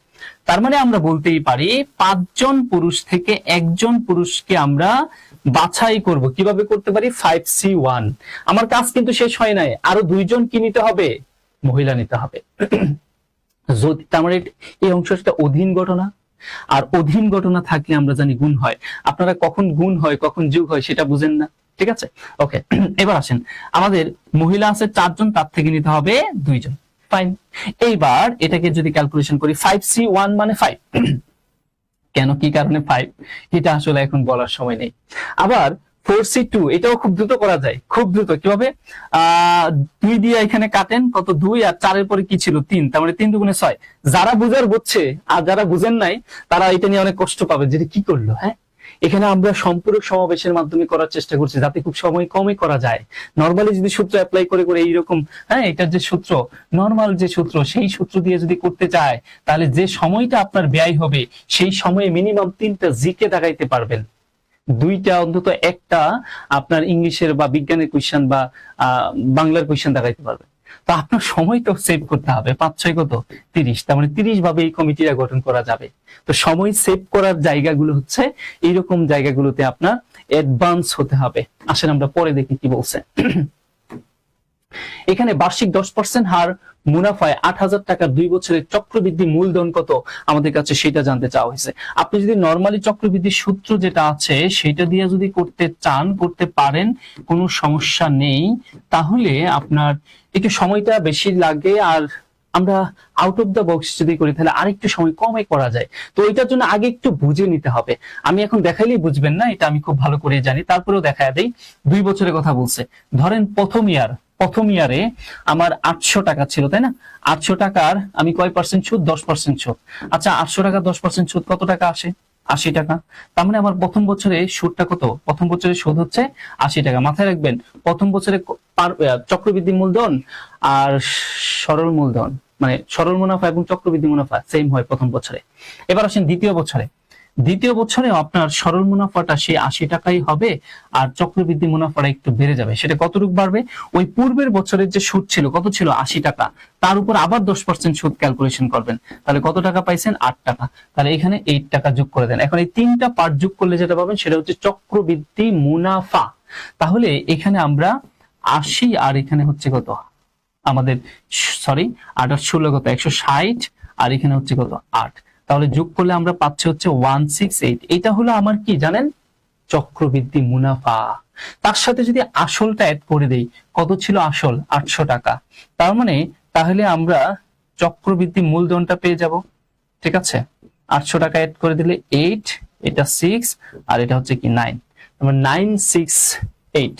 ইয়েস, এটাই হচ্ছে আমার চক্রবৃদ্ধি মূলধন। যাতে করে আপনার ওই পাওয়ারের যে সমস্যা, ওই পাওয়ারের ক্যালকুলেশনের ঝামেলায় পড়তে হবে না। এটা 3 বছর 4 বছর হইলেও সমস্যা নেই, আরো ভালো লাগে। বা ওই গ্রাফের মধ্যে চক্রবৃদ্ধি সরল মুনাফার পার্থক্য পাওয়া যায়, শুধু চক্রবৃদ্ধি মুনাফা পাওয়া যায়, সরল মুনাফা পাওয়া যায়, সবই পাওয়া যায়, ঠিক আছে? আসেন আমরা পরে দেখি কি বলছে। চিনির মূল্য 10% কমে যাওয়ায় চিনির ব্যবহার শতকরা কত বাড়লে চিনি বাবদ খরচ একই থাকবে? আজীবন খালি পরীক্ষার রেডে করে গেছেন 25% বাড়লে 20%, 25-20% ইত্যাদি ইত্যাদি, কি জানি না, এভাবে শিখেন। সবসময় আপনি শিখে গেছেন দাম বেড়ে গেছে, ব্যবহার কমাইতে হবে। পরীক্ষা হলে গিয়ে দেখলেন কি দামই কমে গেছে, বরং ব্যবহার বাড়াইতে হবে, তখন আর বুঝতেছেন না। তো এখানে কি বলছে দেখেন, 100, এখানে 10% কমে যাওয়ায় আমরা যদি খুব নরমালি খুব দ্রুত করতে চাই, তাহলে দ্রুত ক্যালকুলেশনটা এটা হইতে পারে, 10% দাম কমে গেছে, তার মানে 10 টাকা কমে গেছে। 10 টাকা কমে গেলে আমার বর্তমানে দাম কত? 90 টাকা। তো 90, আমরা যদি 100 বেস করে কথা বলি আর কি, ধরেন 100 টাকা দাম ছিল, 10% কমে গেল, 10 টাকা দাম কমে গেল, বর্তমানে 90 টাকা আছে। তাহলে আমার ব্যবহার আমি কি করব? বাড়াবো। কি পরিমাণ বাড়াবো? এই যে 10 টাকা বাড়াবো 90 টাকায়, আমার বর্তমানে কত কমে আছে? কত? 90 টাকা। তো 90 টাকায় আমি বাড়াবো হচ্ছে কত টাকা? 10 টাকা। তাহলে 100 কত? আমার এক লাইনে ক্যালকুলেশন শেষ, ঠিক আছে? তারপরে আমি 0 0 কেটে দেই। তাহলে এখানে আমাদের 9 কে 9, তার মানে 11 সমস্ত 1/9%। এখন এটা যদি কেউ না জানেন, তাহলে আপনাকে এভাবে বলতে হবে যে চিনির মূল্য ধরে নিলাম 100x বা 100 একক টাকা, 10% কমে গেল বর্তমানে, তাহলে 10 একক টাকা কমছে। তার মানে বর্তমানে দাম কত? 90 একক টাকা। তাহলে 90 একক টাকায় ব্যবহার বাড়াইতে হবে 10 টাকার, 1 টাকায় কত? 100 টাকায় কত? তাহলে এটা চলে আসবে, ঠিক আছে? আসলে আমরা পরে যাই। 6 সেন্টিমিটার ব্যাসার্ধ বিশিষ্ট বৃত্তের অন্তস্থ একটি সমবাহু ত্রিভুজের ক্ষেত্রফল কত? খুব সুন্দর কোশ্চেন। আপনি যদি এটার সূত্রটা না জানেন, নরমালি সূত্র দিয়ে যদি করতে চান তাহলে আপনার জন্য এই ম্যাথ অনেক কঠিন। আদারওয়াইজ আপনি সূত্র জানলে খুব সহজ। সাপোজ এই হচ্ছে আপনার ধরেন একটি বৃত্ত, এই বৃত্তের ভিতর একটি সমবাহু ত্রিভুজ আছে, তারা সেটা বলছে সমবাহু ত্রিভুজ এই বৃত্তের ভিতর, ঠিক আছে? সাপোজ এই হচ্ছে বৃত্তে অন্তস্থ একটি সমবাহু ত্রিভুজ, ফাইন। এখন তারা বলে দিচ্ছে সমবাহু ত্রিভুজ মানে প্রত্যেকটা বাহুই সমান, এবং তারা বলে দিয়েছে কি 6 সেন্টিমিটার ব্যাসার্ধ বিশিষ্ট। তাহলে এই যে বৃত্তটা দেখতে পাচ্ছেন, এই বৃত্তটার ব্যাসার্ধ হচ্ছে 6 সেন্টিমিটার, দ্যাট মিন্স আর এর মান হচ্ছে কত? 6। যদি তাই হয় তাহলে ত্রিভুজের ক্ষেত্রফল কত আমাদের কাছে সেটা জানতে চাওয়া হয়েছে। তো যেহেতু এটা সমবাহু ত্রিভুজ, তার প্রত্যেকটা বাহুই কি হবে? Same, that means a। আর সমবাহু ত্রিভুজের ক্ষেত্রফলের সূত্র আমরা জানি √3/4 ইন্টু বাহু স্কয়ার। তাহলে আমার চ্যালেঞ্জটা কি? চ্যালেঞ্জটা হচ্ছে এর মান বের করতে হবে, তাহলে আমাদের রেজাল্টটা চলে আসবে। কোনোভাবে যদি এর মান বের করতে পারি, তো এর মান আমরা কিভাবে পাবো? আসেন আমরা বৃত্তের ভিতর সমবাহু ত্রিভুজ অঙ্কন করা থাকলে রেডিয়াস বের করার একটা সূত্র বা ব্যাসার্ধ বের করার একটা সূত্র জানি, সেটা হচ্ছে a/√3। এটা কিভাবে আছে তারও দারুণ ব্যাখ্যা আছে, ঠিক আছে? ওইগুলো আমাদের শিডিউল ক্লাসগুলোতে আমরা সুন্দর করে বলার চেষ্টা করি। এবার আর এর মান তো বলাই আছে, কত ভাই? 6 বলা আছে। এবার দেখেন আপনি যদি একটু ক্রস মাল্টিপ্লিকেশন করেন তাহলেই কিন্তু এর মানটা বের হয়ে যাচ্ছে। কত? এর মান 6√3 বের হয়ে আসছে। এবার আমরা এখানে মানটা বসিয়ে দেই না, তার মানে আমাদের √3/4 ইন্টু 6√3 হোল স্কয়ার, তার মানে √3/4 আর এখানে 6 6 36 ইন্টু 3, 4 নং 36, 3 নং কত? 27, দ্যাট মিন্স 27√3। এটাই হবে আমাদের আনসার, ঠিক আছে? ওকে, খুবই এক্সেপশনাল একটা কোশ্চেন ছিল। পরে আসি কি বলছে, রহিম উত্তর দিকে 10 মাইল হেঁটে ডান দিকে ঘুরে 5 মাইল হাঁটেন, তারপর ডান দিকে ঘুরে 2 মাইল হাঁটেন, তিনি কোন দিকে হাঁটছেন? আপনিও দিশেহারা হয়ে গেছেন যে কিভাবে করব এটা। ভাই এগুলোর জন্য আপনি একটু দিকটা আগে ভালো করে বুঝেন, ঠিক আছে? দিক আমি সবসময় এইভাবে একটু বলি আর কি, আপনারা নিতে পারেন অথবা নাও নিতে পারেন, এজ ইউর উইশ। মানে দিকটা মনে রাখার একটা সিস্টেম নিউজ শব্দ দিয়ে মনে রাখতে বলি, ঠিক আছে? নিউজ শব্দ দিয়ে শুরু হয়েছে। নিউজ শব্দটাকে জাস্ট আপনি যদি একটু জেড শেপ করে সাজান, এরকম জেড শেপ এর মতো করে সাজান, তাহলে খুব সহজে মনে রাখা যায়। সবার জন্য না, যারা অ্যাডভান্স তারা তো জানেনি। তাহলে শুরু হয়েছে কি দিয়া? এন দিয়া, তাহলে নর্থ উপরে, তারপরে আপনি নিচে নেমে যান, তারপরে কি পাচ্ছেন? ই, ই মানে কি? ইস্ট, তার মানে ইস্টটা হচ্ছে ডান পাশে। তারপরে আবার এই সোজা চলে আসেন, চলে এসে আপনি কি পাচ্ছেন? ডাব্লিউ, ডাব্লিউ মানে কি? ওয়েস্ট, তাহলে বাম পাশে ওয়েস্ট। আবার এভাবে নিচে নেমে যান, কি লাস্টে কি? এস, তার মানে কি? সাউথ। এখন এটা আপনার সিদ্ধান্ত, আমি বললাম আর কিভাবে চিন্তা করা যায়। হ্যাঁ, আচ্ছা, এইবার আপনি এইটার মধ্যে, এই গ্রাফের মধ্যে ক্যালকুলেশন করার চেষ্টা করেন। এখানে তারা কি বলছে? রহিম উত্তর দিকে 10 মাইল। সাপোজ রহিম এই পয়েন্টে ছিল প্রাথমিক অবস্থায়, সে উত্তর দিকে মানে কি? উপরে, এই উত্তর দিকে সে 10 মাইল গেল, ফাইন। 10 মাইল যাওয়ার পরে তার মানে তার অভিমুখটা এইভাবে আছে, হ্যাঁ? তার মুখ, নাক অভিমুখে, উত্তর অভিমুখে আছে। তো আপনি যদি এইভাবে থাকেন, তারপরে ডানে যাইতে বলছে কত? 5 মাইল। ডান, ডান মানে কি? এই পাশে, তার মানে এই পাশ, এটাই তো ডান। তাহলে ডানে যদি যান, তার মানে ইস্টের দিকে যাইতে বলছে, কত? 5 মাইল। গেলেন ইস্টের দিকে 5 মাইল, তার মানে আপনি এই মুখী হয়ে আছেন, ঠিক আছে? এইবার তারা বলতেছে তারপর আবার ডান দিকে ঘুরে 2 মাইল যায়, তার মানে এইভাবে আছেন। তাহলে আপনার ডান দিক কি এখন নিচে না? তার মানে নিচে যাচ্ছেন আরো কয় মাইল? 2 মাইল গেলেন। এবার তারা বলতেছে তিনি কোন দিকে হাঁটছেন? বলেন কোন দিকে হাঁটছেন? তার হাঁটার অভিমুখটা কি? দক্ষিণ দিক না? বুঝতে পেরেছেন নিশ্চয়ই, সে দক্ষিণ অভিমুখে হাঁটছে, ঠিক আছে? সাউথ। আশা করি ক্লিয়ার। এই ধরনের ম্যাথ গুলো জাস্ট এভাবে পরীক্ষা হলে ঘোরাঘুরি দরকার নাই, জাস্ট আপনার খাতায় দিকটা যদি ভালো করে আইডেন্টিফাই করতে পারেন তাহলেই হয়। পরে আসেন কি বলছে, 100 থেকে 200 এর মধ্যে 3 ধারা বিভাজ্য সংখ্যা কয়টি আমাদের কাছে সেটা জানতে চাওয়া হয়েছে। খুবই ইম্পর্টেন্ট নাম্বার সিস্টেম থেকে এই টাইপের কোয়েশ্চেন গুলো।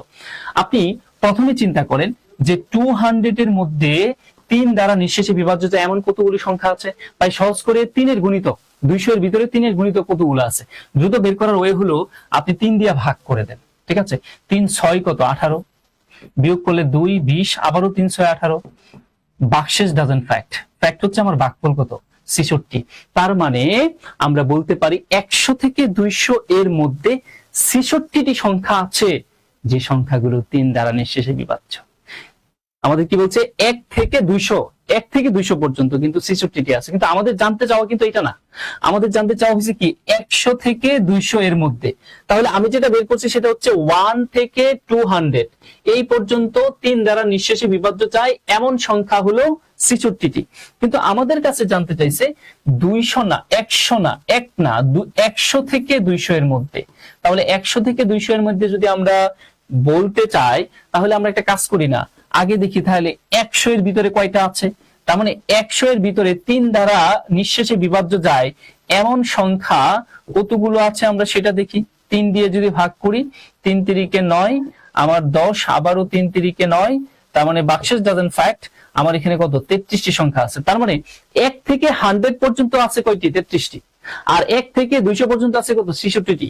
তার মানে আমরা এই 66 থেকে যদি 33 বাদ দিয়ে দিই তাহলে 100 থেকে 200 পর্যন্ত 3 দ্বারা নিঃশেষে বিভাজ্য যায় কতগুলি সংখ্যা সেটা পেয়ে যাব। তার মানে কয়টা 33। ঠিক আছে, আসেন তাহলে আমি অনেকক্ষণ যাবত কমেন্টস চেক করি না, কেউ কি আছেন? আচ্ছা 30 আফরিন মাহমুদ 30 জব স্টাডি 30।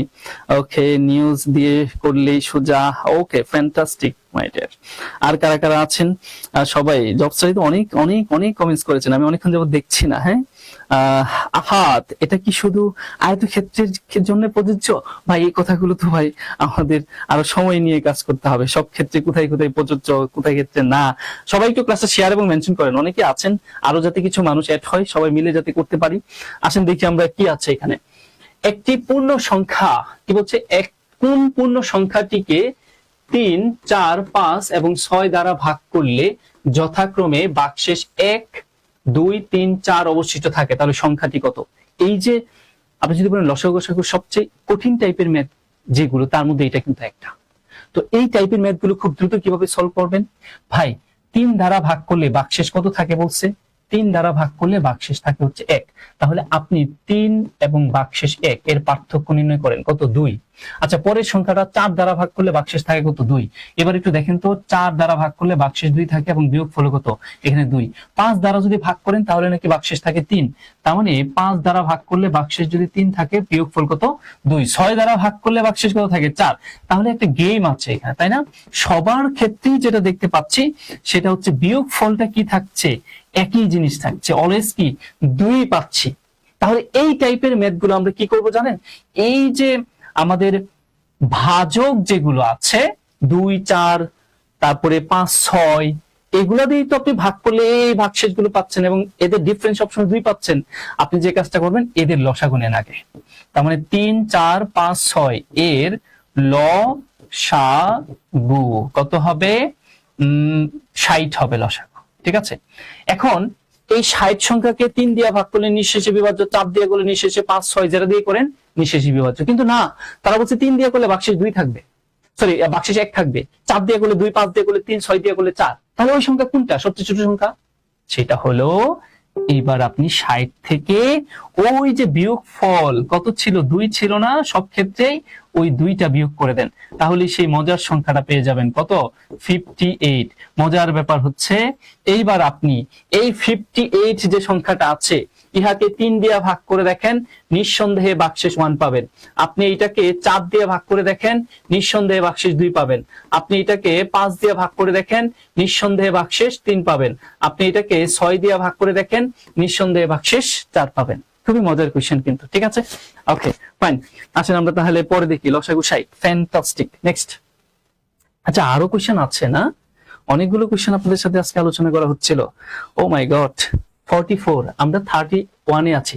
এই যে দেখেন কম্বিনেশনে এই টাইপের কোশ্চেন গুলো, আমরা একটা সূত্র জানি যে NCX সমান NCY যদি হয়, সেই ক্ষেত্রে এই NN যদি সেম থাকে তাহলে N সমান X প্লাস Y। এই সূত্রটা একটু মাথায় রাখবেন, এটা আরো বিস্তারিত অনেক আলোচনা আছে।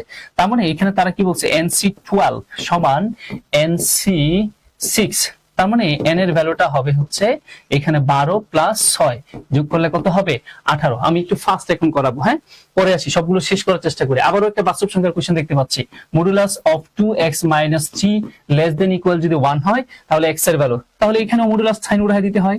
কিভাবে উঠাইতে হয় আপনাদের নিশ্চয় মনে আছে, আমি অনেকবার কথা বলেছি। এখানে less than equal 2x - 3 less than equal 1, এখানে -1, ঠিক আছে, মডুলাস সাইনটা উঠে যাবে। এবার -3 আছে, উভয় পাশে +3 করে দেন, -3 + 3 less than equal 2x - 3 + 3 less than equal 1 + 3, কেমন? এবার আসেন বিয়োগ করলে এখানে কত +2, আর এই 3 তো কাটাই যাবে, লেস দেন ইকুয়াল এখানে 2x লেস দেন ইকুয়াল এখানে কত 4। এবার সবগুলো পক্ষে +2 দ্বারা ভাগ করে দিই, তাহলে এখানে 1 less than equal x less than equal 2, 1 yes হয়ে গেল, 1 less than equal x less than equal 2। ওকে, নেক্সট আসে দেখি কি বলছে। এবার আবারও লগের আরেকটা কোশ্চেন দেখতে পাচ্ছি, লগারিদম লগ x ভিত্তিক 1/8 সমান যদি -2 হয় তাহলে x এর ভ্যালুটা কিভাবে বের করবেন? এটা আমরা লগ ভ্যানিশ করে দিই, লগ ভ্যানিশ করে দিলে লগের আর্গুমেন্ট এবং বেস পাওয়ারের মধ্যে একটা পরিবর্তন আসে। আমরা বারবারই বলছি, অনেকবার আমি ক্লাসে বলছি, এটা হচ্ছে পাওয়ার, এই 1/8 পজিশনের হচ্ছে আর্গুমেন্ট, আর এটা হচ্ছে বেস, ঠিক আছে। এবার লগটাকে যদি ভ্যানিশ করে দেই তার যে ফাংশন অনুযায়ী, তাহলে যে পরিবর্তনটা হয়, আমরা এই পাওয়ারটাকে যদি আমি বেসটাকে এই পাশে x তো বেস, এটাকে যদি এই পাশে রাখি তাহলে এই যে পাওয়ার, এইটা এই বেসের উপরে পাওয়ার হয়ে যাবে কত -2, আর এই আর্গুমেন্টটা সমানের ওই পাশে গিয়ে এই নরমাল পজিশনে চলে আসবে, ঠিক আছে। এটা নিয়ে আরো অনেক কথা আছে, কিভাবে কি কারণে এটা হয় এটা নিয়ে ব্যাখ্যা আছে। তো আমরা একটা সূত্র জানি, এইবার সূচকের নিয়মে আমরা চিন্তা করব। আমরা a ইনভার্স n এটার ভ্যালু কিভাবে পাই? এই ইনভার্স সাইন এর জন্য অলওয়েজ এখানে একটা 1 থাকে, আর বাকি অংশ a to the power n এটা নিচে চলে যাবে, কেমন? তো এখন আমরা তাহলে 2 ইনভার্স কে কি লিখতে পারি? 1 বাই, এটা লিখতে পারি কিনা 1/x² সমান, আমরা এটা না করে আরো একটা ওয়েতে করা যেতে পারে। তাহলে এখানে কি আসে 1/8।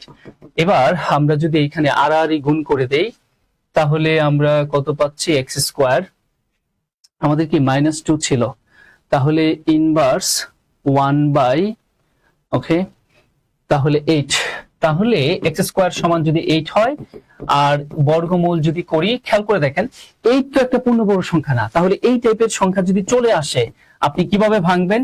আমি একটু ভেঙেই দেখাচ্ছি। 8 কে ভাঙেন, এমন ভাবে ভাঙেন একটা পূর্ণবর্গ সংখ্যা রেখে ভাঙেন, তাহলে একটি পূর্ণবর্গ সংখ্যা রেখে যদি ভাঙেন তাহলে সেটা হইতে পারে 4, তার মানে কত 4 দুগুণে 8, তার মানে এই পূর্ণবর্গ সংখ্যাটা রয়ে গেল। এইবার যদি আপনি ক্যালকুলেশন করেন খুব সহজে চলে আসবে, রুটটা যার যার উপরে দিয়ে দেন, আমি একদম বাচ্চাদের মতো করে ক্যালকুলেশন করে দেখাচ্ছি অনেকটা তাই। তাহলে 4 এর বর্গমূল 2, আর এখানে কত √2 রয়ে গেল, তার মানে 2√2। ওকে, আসেন আমরা তাহলে পরে দেখি কি আছে। দুইটি সংখ্যার অনুপাত কত? 2:3 এবং তাদের গসাগু কত? 4। তাহলে বৃহত্তম সংখ্যা কত? বাই বৃহত্তম অনুপাত কত? 3, তার সাথে গসাগু গুণ করলেই বৃহত্তম সংখ্যা 3 4 12 শেষ। এইসব মেতে সময় নষ্ট করা যাবে না। কোন আসল 3 বছরে মুনাফা আসলে 5,500 টাকা হবে? মুনাফা প্লাস আসলে 5,500 টাকা হবে 3 বছর পরে। এখন বলতেছে মুনাফা আসলের 3 অংশ, আসলের 8 এর 3 অংশ, তার মানে আসল যদি 8 একক হয় তাহলে মুনাফা হবে 3 একক। বিষয়টা এরকম। তাহলে মুনাফার হার কত আমাদের কাছে এটা জানতে চাওয়া হয়েছে। মেবি এটা ক্লাস 8 এর একটা ম্যাথ হতে পারে, 8 অথবা 9 এর একটা এই ম্যাথটা আছে, অনেকবার আসছে পরীক্ষায় এটা। আমরা এটা চিন্তা করি, এই 8, এই যে আমাদের 3/8, এটা ধরে আমরা কাজ শুরু করি। আর একটা কথা বলে রাখি, সরল মুনাফার ম্যাথ আপনারা অন্য কোনো ওয়েতে গিয়া অযথাই সরল মুনাফাটাকে জটিল করেন না। আপনি ভাই একটাই করেন, I = PRN, আর অন্য যা দেখেন দিন শেষে এইটাই হয়। কিন্তু তাহলে এই একটা সূত্র দিয়ে আপনি সবই করতে পারছেন সরল মুনাফার ম্যাথ। তো ওই ঐকিকটামে এত কিছু করার দরকার নেই, ঐকিকটামের আলটিমেট জায়গা এটাই হয় দিন শেষে, ঠিক আছে। তো এবার এই 8 হচ্ছে আপনার আসল, কেমন? তারা বলে দিছে 8 হচ্ছে আসল আর 3 হচ্ছে কি? মুনাফা, ঠিক আছে, মুনাফা। তাহলে আসল এবং মুনাফা যদি যোগ করেন তাহলে 8 আর 3 যোগ করলে আমাদের কত আসছে? 11 একক, ঠিক আছে। 11 একক হচ্ছে আমার কি? সুদ আসল, তাই না? তাহলে আমরা বিষয়টা কেমন বলতে পারি যে 11 একক এর যে ভ্যালু সেটাই আসলে 5,500 টাকা, কারণ এই 5,500 টাকা তো কি সুদ আসল ছিল। তাহলে আপনার এখানে 1 একক এবং 3 একক এবং 8 এককের ভ্যালুকে তো আলাদা করে বের করে নেন। তার মানে আমি যদি 11 দিয়ে ভাগ দেই তাহলে 1 এককের ভ্যালু আসবে, আর যদি 8 দিয়ে গুণ দেই তার মানে আমার এখানে 8 এককের ভ্যালু আসবে, তাহলে সেটা হবে আমার আসল, ঠিক আছে। তাহলে এখানে কাটলে এখানে কত হয়? 5 5 8 কত? 40। তার মানে আমরা বলতে পারি এখানে 4,000 টাকা হচ্ছে আমার আসল। আবার আমি যদি 3 একক বের করতে চাই, 3 একক যদি বের করতে চাই ইন্ডিভিজুয়ালি, তাহলে আমি 11 দিয়ে ভাগ করে এখানে 3 দিয়ে গুণ করলে এখানে 5 3 5 কত 15। তার মানে আমার এই 1500 টাকা হচ্ছে কি সুদ। এবার আসেন ওই সূত্রে জাস্ট মানটা বসায় দিই। সূত্রে যদি আমরা মানটা বসাই তাহলে আমি এই পাশে একটু লিখি।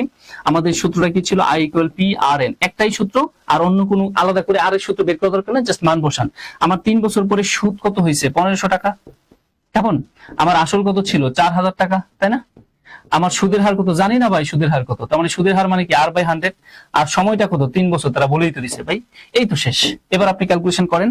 আমরা এই 2 শূন্য এই 2 শূন্য সরিয়ে দিই, আবার এইখান থেকে একটা শূন্য এইখান থেকে একটা শূন্য সরিয়ে দিই, আবার এই 3 দিয়া এই 5 15 কে কাটি, তাহলে 3 5 এ 15, তার মানে এখানে কত থাকতেছে? 50। এবার যদি আপনি ক্যালকুলেশন করেন এখানে 4 আছে, তাই না? 4 আছে উপরে, তাহলে আর এর মান যেটা হবে সেটা হচ্ছে 50 বাই কত? 4। তাহলে 50/4 মানে কি? 4 × 48, দ্যাট মিন্স 12.5। তাহলে 12.5% শেষ। ঠিক আছে, ওকে। আসেন আমরা তাহলে পরে যাই, দেখি কি বলছে। আবারও আপনার লগের আরেকটা কোশ্চেন দেখতে পাচ্ছি। লগ x ভিত্তিক 3/2 = -1/2। এবারও লগটাকে বেনিশ করে দেই, x টাই পাশে বেস হিসেবে থাক, আর তাহলে এইখানে -2/1/2 যেটা, সেটা পাওয়ার হয়ে এই পাশে চলে আসুক, আর আর্গুমেন্ট 3/2 এই পাশে চলে যাক। এবার এটার মানে তো আমরা কিছুক্ষণ আগে বললাম না যে ইনভার্স সাইন, এটার মানে হলো 1/n। তাহলে ঠিক একই ভাবে আমরা এখানেও লিখতে পারি ইনভার্স সাইনের জন্য এখানে 1 আর x⁻1/2 নিচে লিখলাম, আর এখানে 3/2 এভাবে থাক। তো আপনি তো জানেন x এর উপরে পাওয়ার যদি হাফ হয় তাহলে সেটাকে আমরা লিখতে পারি √x, এটা লেখা যায়। ঠিক আছে, এই অংশটাকে। আর এই কাছে এই জায়গায় তো আমার 3/2 আছে। এবার যদি আর গুণ করি, মানে একদম বেসিক ক্যালকুলেশনের মতো করে দেখাচ্ছি, তাহলে আমরা বলতে পারি এখানে 3√x = এখানে 2। অতএব আমরা √x = আমরা 2/3 বলতে পারি। উল্টে গেল। এবার বর্গমূল করলে এখানে হবে 4, এখানে হবে 9, কারণ বর্গমূল না করলে তো বর্গ না করলে তো আপনি স্কয়ার রুটটাকে উঠাইতে পারবেন না। ওকে, পরে আসছি, দেখি কি বলছে। এবার যে কোশ্চেনটা দেখতে পাচ্ছি যে x² + 1, এটা সাজিয়ে লিখি, হ্যাঁ, 3x। অতএব এটাকে ক্যালকুলেশন করে উভয় পাশে x দ্বারা ভাগ করলে যেটা পাবো x + 1/x এর মান আমরা আসলে 3 পাবো। কিন্তু মজার ব্যাপার হচ্ছে, দেখেন আপনার কাছে যেটা জানতে চাইছে সেটা হচ্ছে x² - b²। তার মানে কি a + b * a - b সূত্র অ্যাপ্লাই করতে হবে। তো আপনার তো এখানে জাস্ট a + b মান আছে, তার মানে আপনার এই সূত্রটাকে ক্যালকুলেশন করতে গেলে আমার x - x - 1/x এটার মান আমার লাগবে আগে। তাহলে আমরা একটা কাজ করি, কি করতে পারি? আমরা এটা করতে পারি যে x - 1/x হোল স্কয়ার সমান আমরা কি জানি? x + 1/x whole square - 4xy, এমনটা জানি না? Minus plus x * x 1/x, আর একই কথা, যাই হোক। এবার আমরা x + 1/x এর মান কি জানিছি? তার মানে 3² - 4, দ্যাট মিন্স 9 - 4, দ্যাট মিন্স 5। অতএব আমরা বলতে পারি এবার x - 1/x বর্গমূল করে দিলে এইখানে মানে স্কয়ারটা ওই পাশে গিয়ে √5 হয়ে গেল। তার মানে আমি এখানে এখানে কি পেয়েছি? 5। এবার আমি ওই মূল সূত্রের বিশ্লেষণে যাই। মূল সূত্রে কি বলে? a + b whole square, a² - b² মানে কি? a + b * a - b, that means x + 1/x into কি হবে? x - 1/x। আমাদের এই লেখার দরকার নাই, মান পাওয়ার পরে আমরা সেটা করে দিলেই হয়। তার মানে আমাদের 3² ইনটু কি হবে? 3², আমাদের এখানে কি আছে? প্লাসের মান পাইছি কত? 3। তাহলে সরি, স্কয়ার দেখেন, 3 প্লাস আর মাইনাসের মান পাইছি কি? √5। यस, তার মানে আমার आंसर কি? 3√5। আমার কেন জানি এই ম্যাথটা একটু ইম্পর্টেন্ট বেশি মনে হচ্ছে। ঠিক আছে, আপনারা আপনাদের মতো করে চিন্তা করে নিন। ঠিক আছে, আসেন আমরা তাহলে পরে যাই, দেখি কি বলছে। আরো করব? আপনারা কি আরো থাকতে চান? আমরা অনেক ম্যাথ করে ফেলছি, অলরেডি 5টা বেজে যাচ্ছে। আজকে তাহলে এখানে থাক। আপনাদের যেহেতু আরো সময় আছে 9 তারিখের আগ পর্যন্ত, আমি আরো ক্লাস নেওয়ার চেষ্টা করব। ততক্ষণ পর্যন্ত সবাই আমাদের সাথে থাকবেন, ক্যারিয়ার ম্যাপের সাথে থাকবেন। পেজটাতে লাইক এবং মেনশন করে রাখেন, মাঝে মাঝে একটু কমেন্টস করেন, তাহলে আপনি নোটিফিকেশনও পাবেন। আশা করি আপনাদের এই যে ম্যাথগুলো করলাম এগুলো আপনাদের বেশ উপকারে আসবে। ঠিক আছে, আমরা এই ক্লাসটা আবার ইউটিউবে দিয়ে রাখবো, আপনি চাইলে ইউটিউব থেকে আবার পুনরায় আস্তে আস্তে টেনে দেখে নিতে পারবেন। সবাই ভালো থাকবেন, সবার জন্য শুভকামনা রইল। আসসালামু আলাইকুম, টাটা, বাবাই।